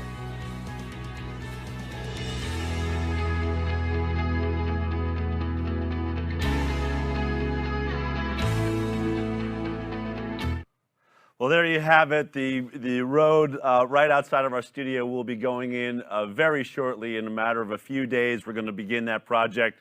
So this is really your last opportunity if you want to buy a brick, which does two things. It really puts, whatever statement you want to make into the walkway that we'll be walking across every day as we do this work for the people. It will also help, help support the work that we do, not just the Highwire in the show, but also the legal work, which is half of what the Informed Consent Action Network is involved with. We are not just reporting on the news and the issues as we find it, and specifically when we look into our investigations of, medical malpractice or vaccines or drugs or pesticides, herbicides, all of the work that we do investigating the products that we use as consumers, not just in America, but around the world. When we don't get the answers or when there's an issue, we don't just report on it, we actually pursue to fix the problem. And so this week we're starting a new segment that we want to bring to you. We have been sending out a newsletter almost every week with our legal updates, discussing what legal wins we've had or FOIA requests that have come through.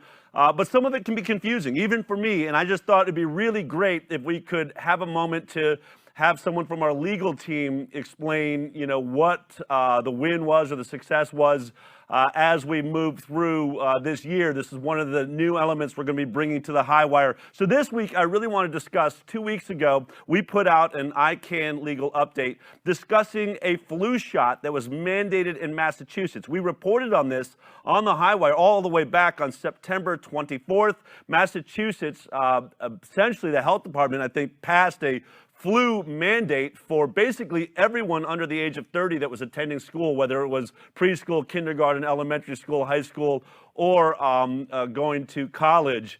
So once again, there were plaintiffs out there that really had problems with that, didn't want to be forced to get that flu shot in order to go to school. And so our legal team of Siri and Glimstad got involved, and this is one of the lawsuits that we have supported. We have a legal update on that, and to get into the details, one of the members of our legal team is joining me right now, Elizabeth Brem. First of all, I want to thank you for your amazing work, Elizabeth. We talk all the time. You work tirelessly putting, FOIA requests together or helping us wade through some of the legal victories or challenges that we're facing. But specifically, first of all, this lawsuit, what is the lawsuit to begin with that is being filed for plaintiffs in Massachusetts? Sure. Hi, Dal. Hi. Thanks for having me. So what has happened in Massachusetts is that this past summer, unelected officials at the Massachusetts Department of Public Health, individuals who are not accountable to any voter, sat in a room and they decided that they were going to require a flu shot for everyone from the age of 6 months, like you said, through 30 years old, in order to attend childcare, school, or college. these same unelected, unaccountable individuals then issued a press release after making this decision announcing their fiat. They did not bother to go through the procedures that are required in order to enact a regulation in Massachusetts, such as giving public notice and allowing public hearings or comments. So in response to that mandate, we have brought an action to challenge that requirement on basically two essential grounds. So the first is that the Department of Public Health did not follow the law with regard to adopting a regulation in the Commonwealth of Massachusetts. Okay. And even, I should say, even if they had followed the procedure for adopting that, they do not have the authority to do so for college students. The second sort of foundation for the lawsuit is that the experts in our case agree that there is no justification for requiring a flu shot to begin with. These are renowned scientists we have as experts who have been studying the flu shot for decades.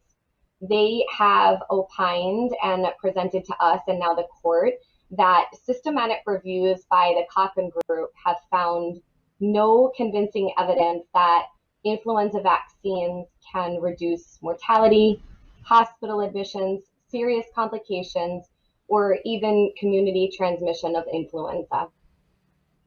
Wow. So basically, we're fighting on, we're basing on two fronts. You didn't go through the proper procedures to pass a law like this, and even if you had, you have no jurisdiction over universities and students there. And then we have a scientific side of this, which is there is, from renowned scientists and reviews, no proof that a flu shot actually stops hospital admissions or deaths, which is the entire purpose of this. I'm assuming this was all about, well, we're going to have so many COVID cases, we don't want to be filling the hospitals with flu cases. So we're fighting on both fronts. Now, normally, we don't announce anything in our lawsuits until we've won, but we're making an announcement today, sort of midstream. What is that announcement? What has just taken place? Yeah, so exactly what you said is right, and this lawsuit procedurally has been a little bit interesting, even though it's in its early days for sure. We filed this case on a Friday, December 18th, right before the holidays.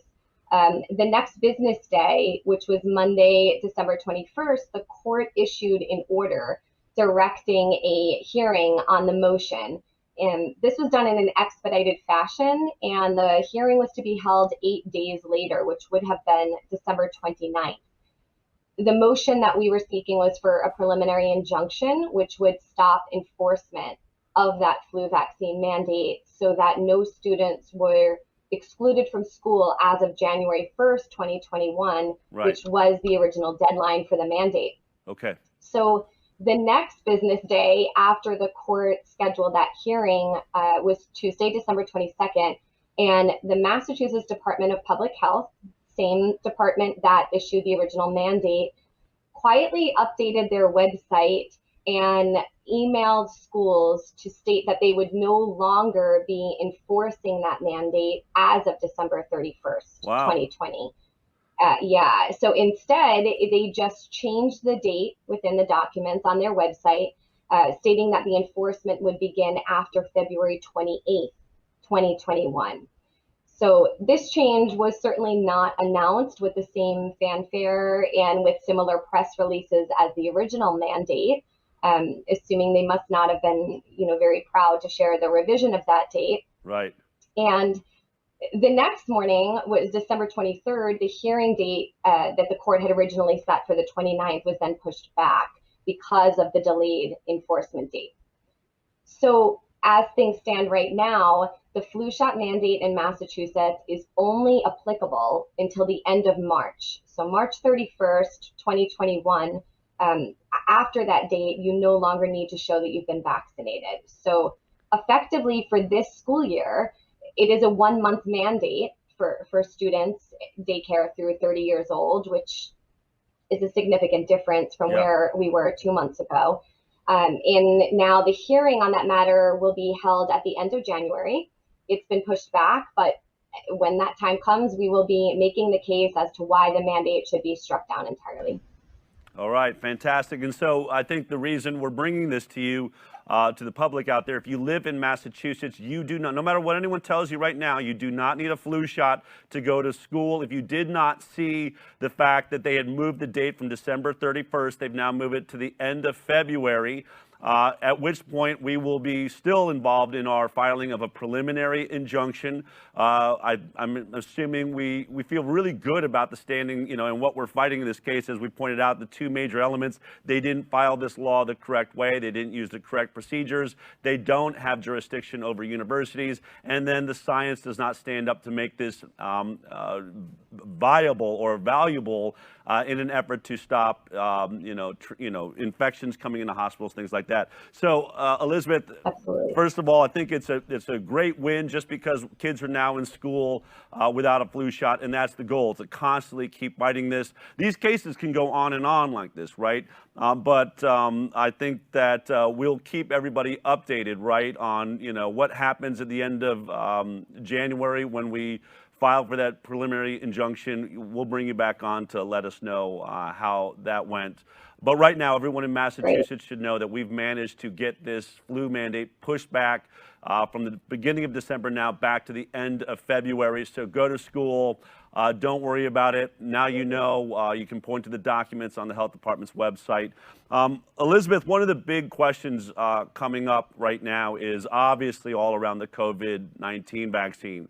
And I know that, your team has been working very hard. We've been working together with our science and talking about, it looks like, even though they may not attempt to mandate a vaccine under emergency use authorization, which is where it's at for the COVID-19 vaccine, they won't mandate it in states as of yet. They may go after employers and having employers mandate it for their employees. This is a huge concern. It's something that I know you've been looking closely at. Do we think that there's some hope in being able to beat these cases, which we will be helping support with ICANN, and all the donations that come in are a part of the work that you guys are doing? Do we think that we have a case against employers that try to force vaccines on their employees? Absolutely, absolutely. We talk all the time, and just like you're getting inquiries, we are as well. Many employees are becoming increasingly concerned that their employer might mandate a COVID-19 vaccine as a condition of their employment. So we're hearing, just like you are, questions of, what do I do if my employer says that in order to keep my job or return to the workplace, I must receive one of the two currently authorized or any future authorized COVID-19 vaccine? So I think at this stage, there's a few important things for people to understand about this issue. The first is that there is a significant difference between a recommendation and a mandate. So employers are likely free and may very well take this opportunity to encourage or recommend that their employees get a COVID-19 vaccine. That is not a mandate. In the event of an actual mandate, that would be a situation where an employer ties receipt or administration of the vaccine to an individual's job or certain criteria for their job. An employer in that case will likely face a legal challenge as to its authority to mandate the current COVID-19 vaccines as they're presently authorized for use in the United States. At Siri and Glimstad, we have looked into this in depth and believe that the law is set and quite clear. And so we are happy to take on the issue of any employer that mandates a COVID-19 vaccine that is in use pursuant to an emergency use authorization as needed. Well, I think that's fantastic news. I know a lot of people are probably breathing a sigh of relief. It doesn't mean that we're not going to have to fight. It doesn't mean that we won't need to use legal recourse. We can assume that there will be employers that will come under pressure, whether it's from health departments or family members in government. Who knows? But it's awesome to know that you guys are out there. Elizabeth, I know it's a lot for a lawyer to come onto a show and really talk about cases. And of course, there are private individuals that are involved in these cases that will always remain anonymous in the work that they are doing. and it's about their cases. But there's so much you guys are doing. I mean, just earlier in the show, I was talking, about the FOIA request that we got with Frank DeStefano, discussing, whether or not we should improve the surveillance systems and all of that. We are filing, I think, over 1,000 FOIA requests. That's all coming out of the work that you guys are doing at Siri and Glimstat. So I want to thank you for taking the time, because it's great that you're putting a face, I think, to this really important side of the work that the Informed Consent Action Network is involved in.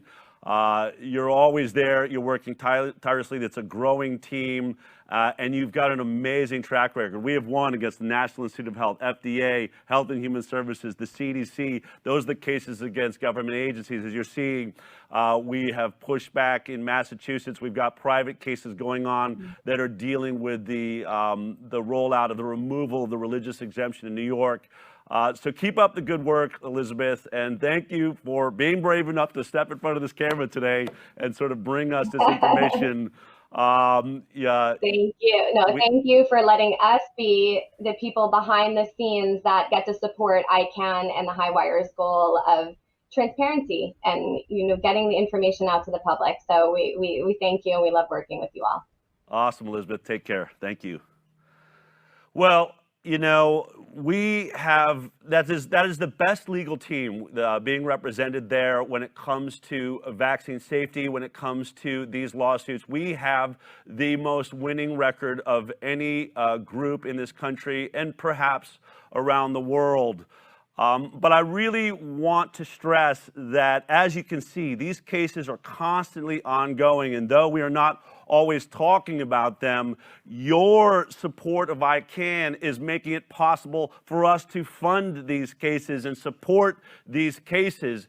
And so for those of you that have not begun donating to ICANN, you must know that in 2021, this is going to perhaps be the most important year ever when it comes to our rights and our freedoms in the United States of America, but also as we lead the world forward in the concept of medical freedom. It is only a concept if we don't stand and fight for it, and no one is fighting harder right now in the courtrooms than the Informed Consent Action Network, which is the nonprofit that funds this show, The Highwire. So please, I know there are many people out there that are trying to fight cases, and I don't know what it costs to lose cases, but I know what it costs to have the winning team that we have, and I'm going to be honest with you, we need your help. As you know, there are going to be major cases all across this country dealing with taking away our rights, whether it's from an employer or somebody else.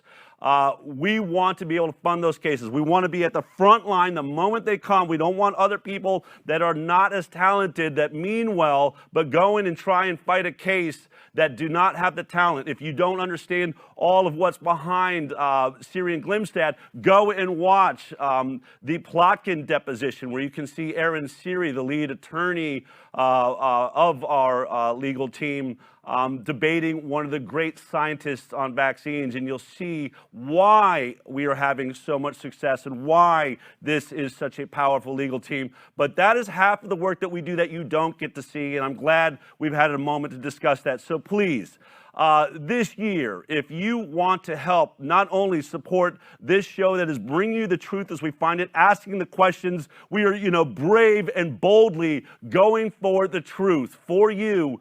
And we're doing that both here as reporters, but also through our legal work. If you want to be a part of that, you want to feel like you are doing something in this critical time, then go to ICANDecide.org. We are asking you to donate $21 for 2021. For those of you that have been involved in the program that was donating $20 last year, become a recurring donor, make it $21 this year. Just move it up $1 a month. That will make a huge difference for the work that we are doing. I think we brought the clarity. I think the 2020 reference of bringing vision to that year made a difference. Now we're going to make the biggest difference of all times in 2021. So go to ICANDecide.org and help us now. There's so much we wanted to pack into this show. This is the new year. We're trying to show you how we're going to be moving forward, how we're working with you. I'm also, I have been asked a lot of questions by reporters. My holiday was interrupted a lot by investigations happening at major newspapers. I'm sure the articles will be coming out soon. I'm not afraid to answer those questions, but what I keep talking about is the transparency. We're transparent with you. And just so you know, when you watch this show, if you're brand new, we supply you with all the evidence of what we're talking about. You can read the peer-reviewed articles. You can read the emails that Frank DeStefano was involved with. All you have to do is go to our newsletter and sign up right now at thehighwire.com. Just type in your email so that we can send you every Monday. You'll see all of the evidence that we provided so you can read it yourself in its entirety. We're not covering every word of it, and I'm not here trying to tell you what to think. I'm giving you my perspective and our scientific perspective based on our team around the world and the legal team that you met, Elizabeth, today. So all of that is going on. We are trying to be thorough. We're trying to be transparent. So I'm going to be really transparent right now. There are stories that we look at that come in, and we look at the study, and there are a lot of organizations that run with that right up front. Just say, hey, let's just tell the world what was discovered here.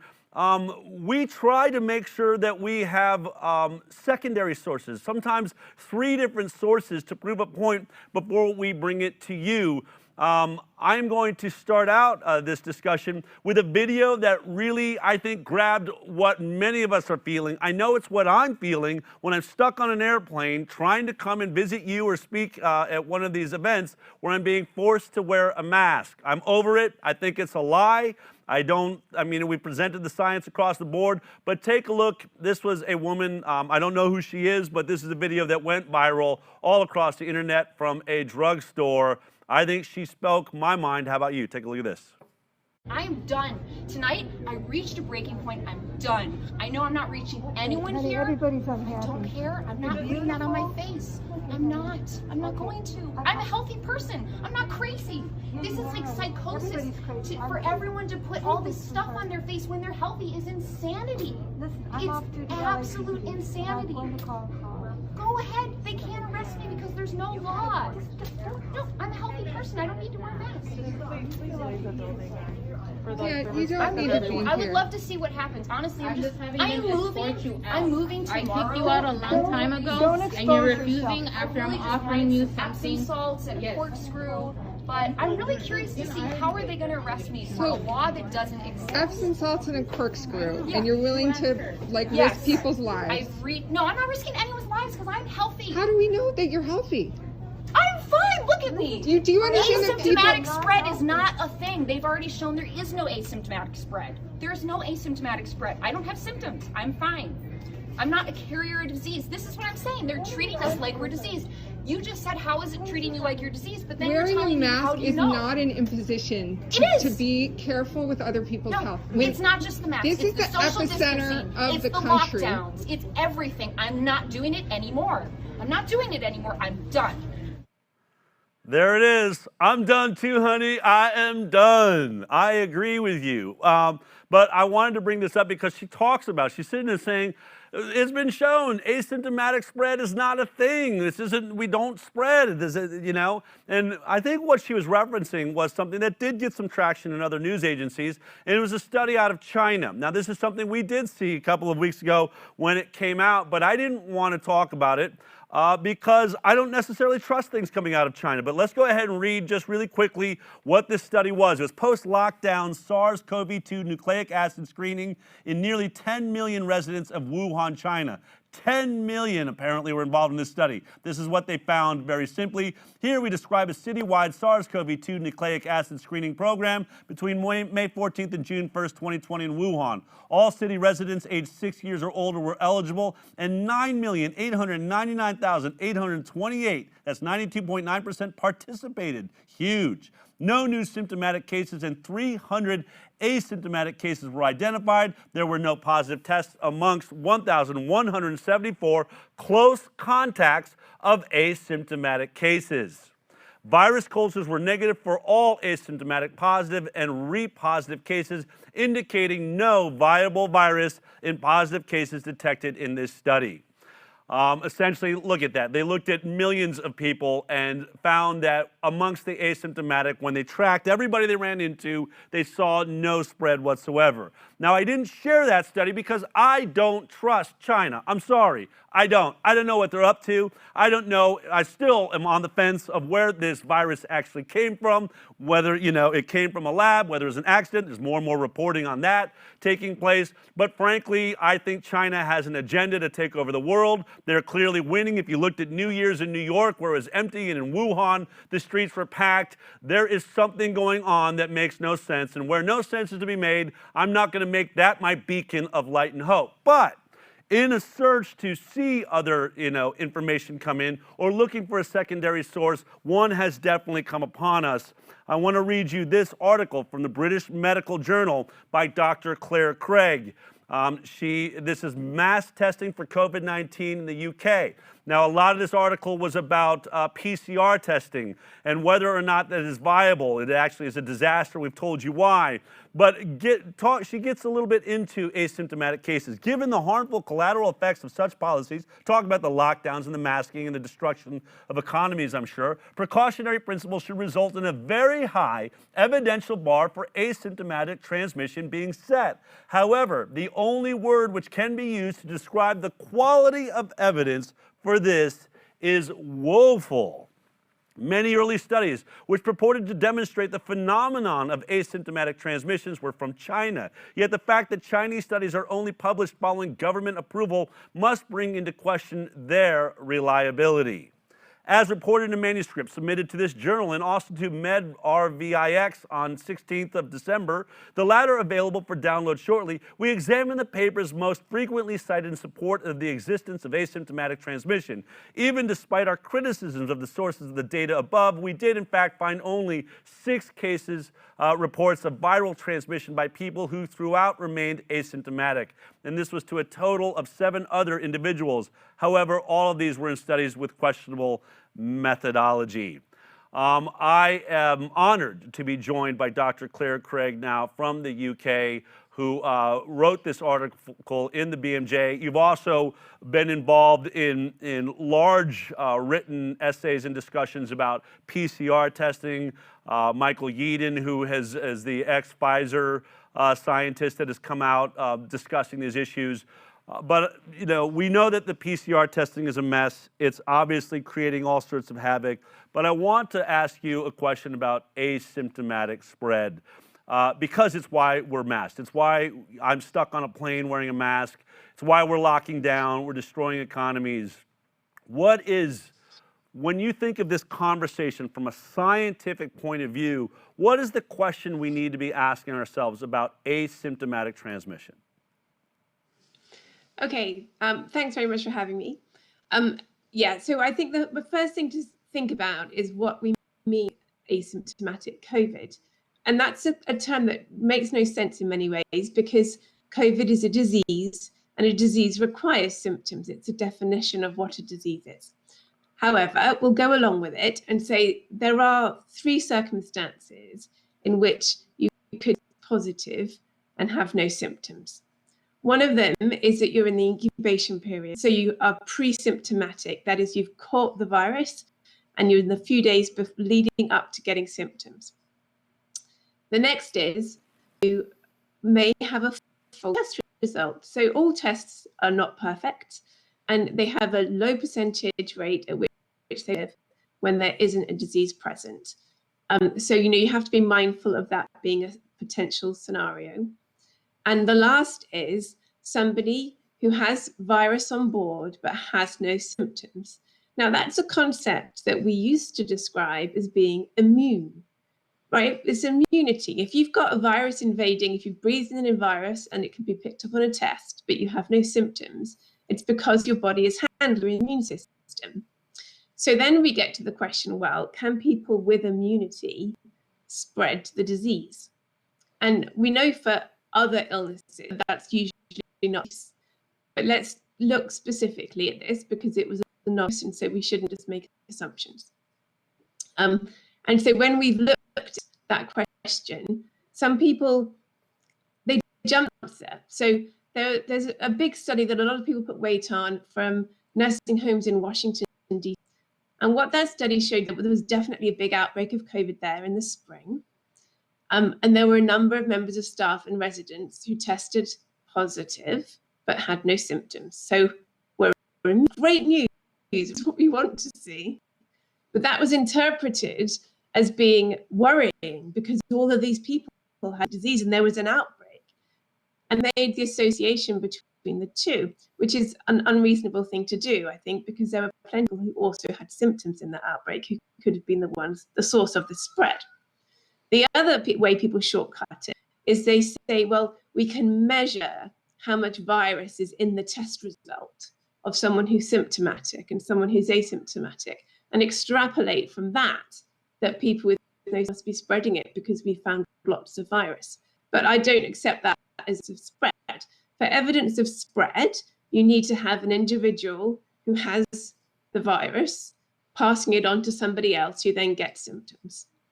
Now, in the study that you read there, of those 6 people who spread allegedly asymptomatically, those were ones that we had found by looking at meta-analyses.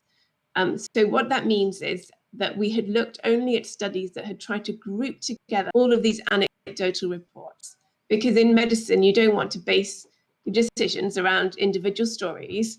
And so we bring them together and find an average of what's going on. Now, two studies among those meta-analyses, China. And I'm also quite skeptical about what's come out of China. It's contradictory, it's confusing, and it's not replicated elsewhere. But I still looked at those 2 from China that were included because they were included by people, institutions who were doing these reviews.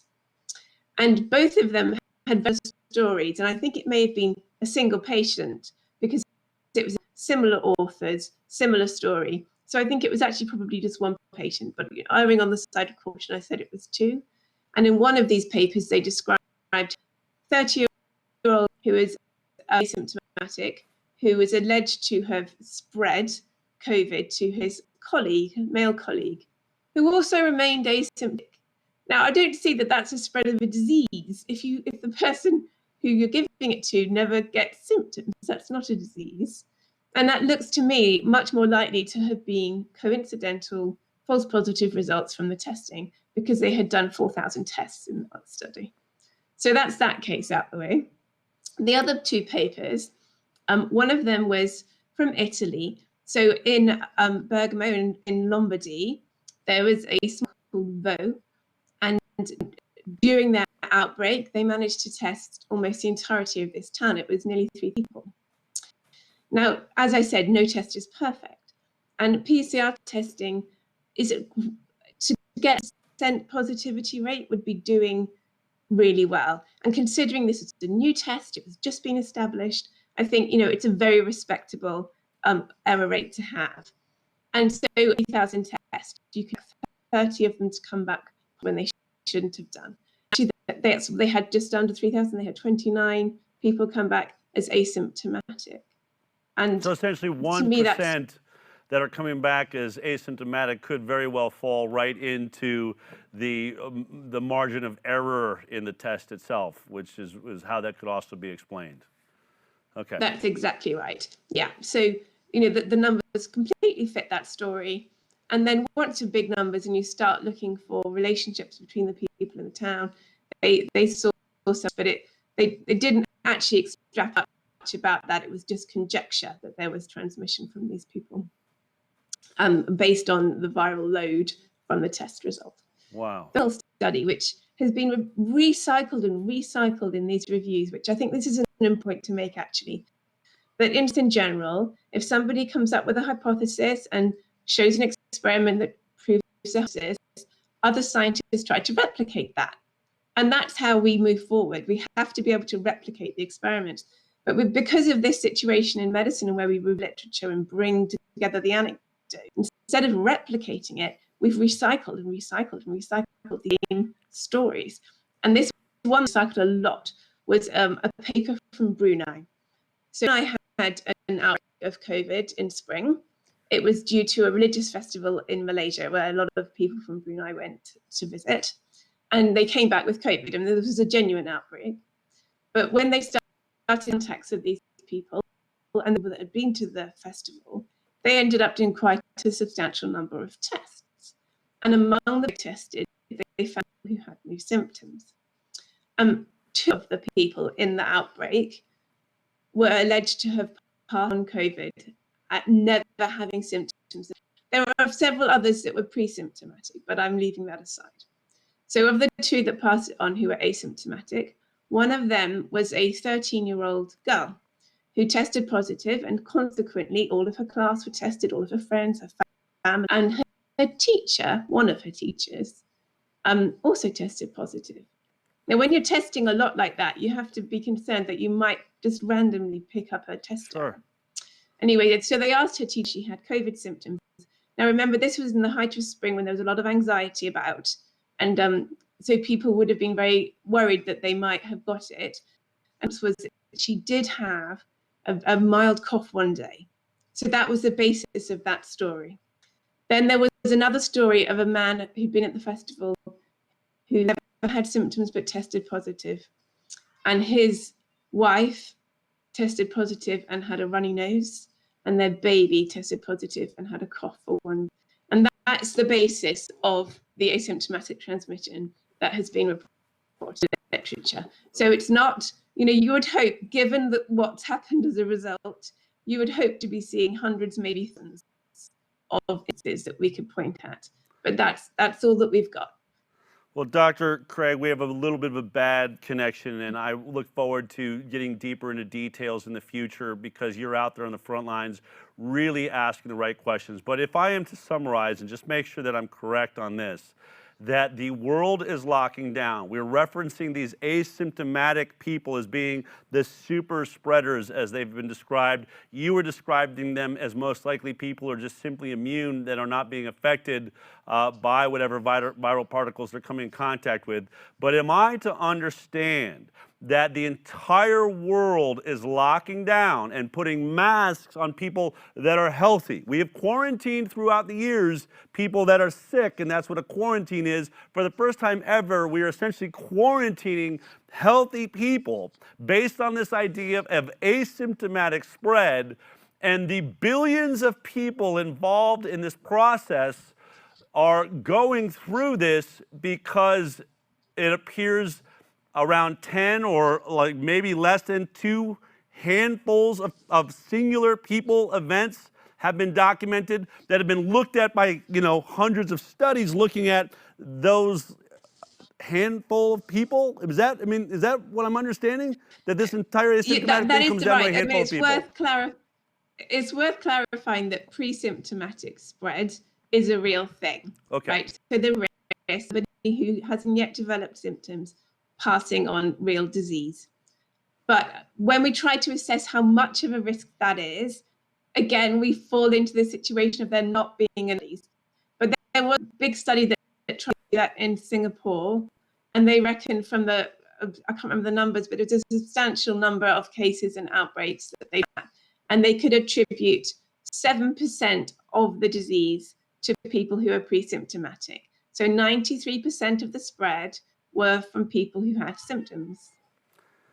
Wow. Again, it just sort of follows what we've been looking at in all of the evidence we've been sharing today everywhere. Science is something that is to be determined by being able to be reproduced. The science should be involving hundreds, if not thousands of people, especially when that science is going to dictate the future and life experience of billions of people.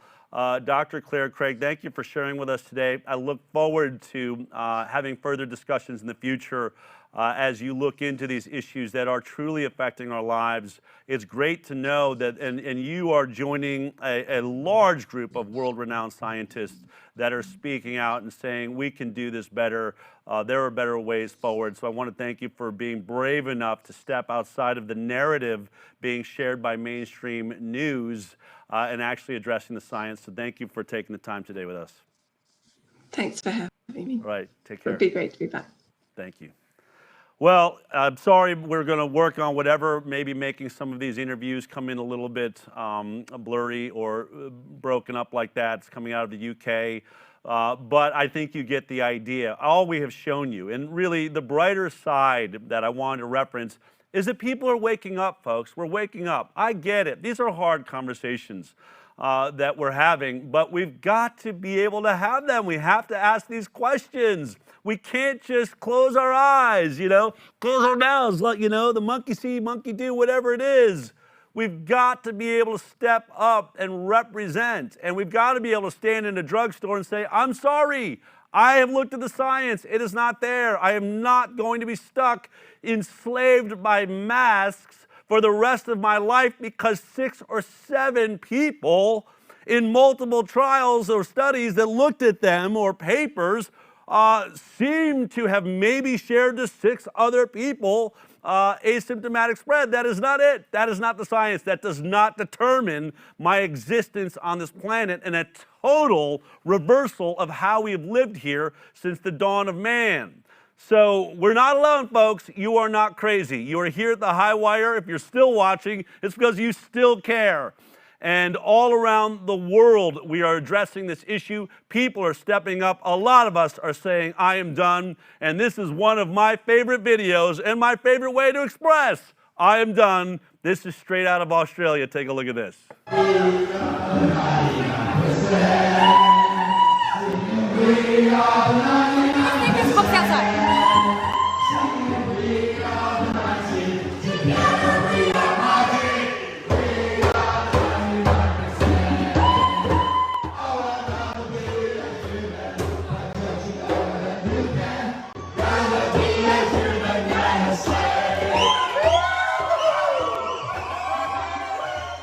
Of course, the song that's become famous, We Are the 99%. I would rather be a human than a slave. A group of individuals marching through a mall there where the restrictions are extreme, standing up for their freedom to breathe the fresh, clean air on the planet they were born on. It's an outrageous moment. We live here where breathing clean air has become illegal in countries that once called themselves free. 2021, I think, will prove to be a very important year in the life cycle of our species and the life cycle of republics and democracies around the world. I get that maybe the top of this show was somewhat controversial for some. All I am saying is I will never be afraid to share with you the questions that I'm asking. You may be asking different questions. We all have a right to our perspective and the questions we're asking. If we live in countries that make it illegal or shut us down or censor us for asking really credible questions, we are in trouble. If we are going to have our lives guided by media that is only telling one tiny percentage of a story that takes place, and missing, for instance, the million beautiful people I stood with yesterday representing what it means to be a peaceful protest, then we are being led astray. Our media is telling a tiny percent of our human story right now. Just like this crappy vaccine is only addressing a tiny percent or one spike protein of a much more, extreme, or 29, as we said it, protein-covered virus. More complex is the word I'm looking for. A more complex virus that our bodies are capable of handling and make us stronger and more thorough immune systems. We are going to be stronger and more thorough people if we stop watching news that is giving us one spike protein, but in fact give us the whole story, all of the perspective, the beautiful, the good, the bad, and the ugly. That's what media should do. And if it's not doing that for you, then please turn it off. If you are being made angry by something you are watching on TV, if you find yourself hating your neighbor or wanting to rip your eyes out of your, mother or father or brother or sister or an ex-best friend from high school, turn it off. We are being lied to. We are not getting the whole story. And we were being told we're criminals for asking for more of the story. Transparency must be demanded in 2021. Answers to our questions must come to us in 2021. We must stand up for ourselves and our ability to be much more complex thinkers, much more involved humans, much more connected brothers and sisters. You may want to be angry at people you don't understand. Put your anger aside and ask them what they think. Turn off your televisions, especially if they're only inciting rage. I believe the poison of the United States of America is our media. That is the greatest problem there is. No leader, no Biden, no Kamala Harris, no Trump. That is not our problem. Our problem is the media that uses a tiny percentage of a story to incite rage and anger and fear so that we hate one another. Try it on tonight. If you find watching your favorite news anchor is making you hate somebody, ask yourself, is this healthy? Is this human? Is this how I want to continue my life and my experience on this beautiful planet with my brothers and sisters in 2021? That's the most important question of all. It's the root of the work we do here at the Highwire. We will keep asking that question amongst all the others. You can count on it. And I'll see you next week.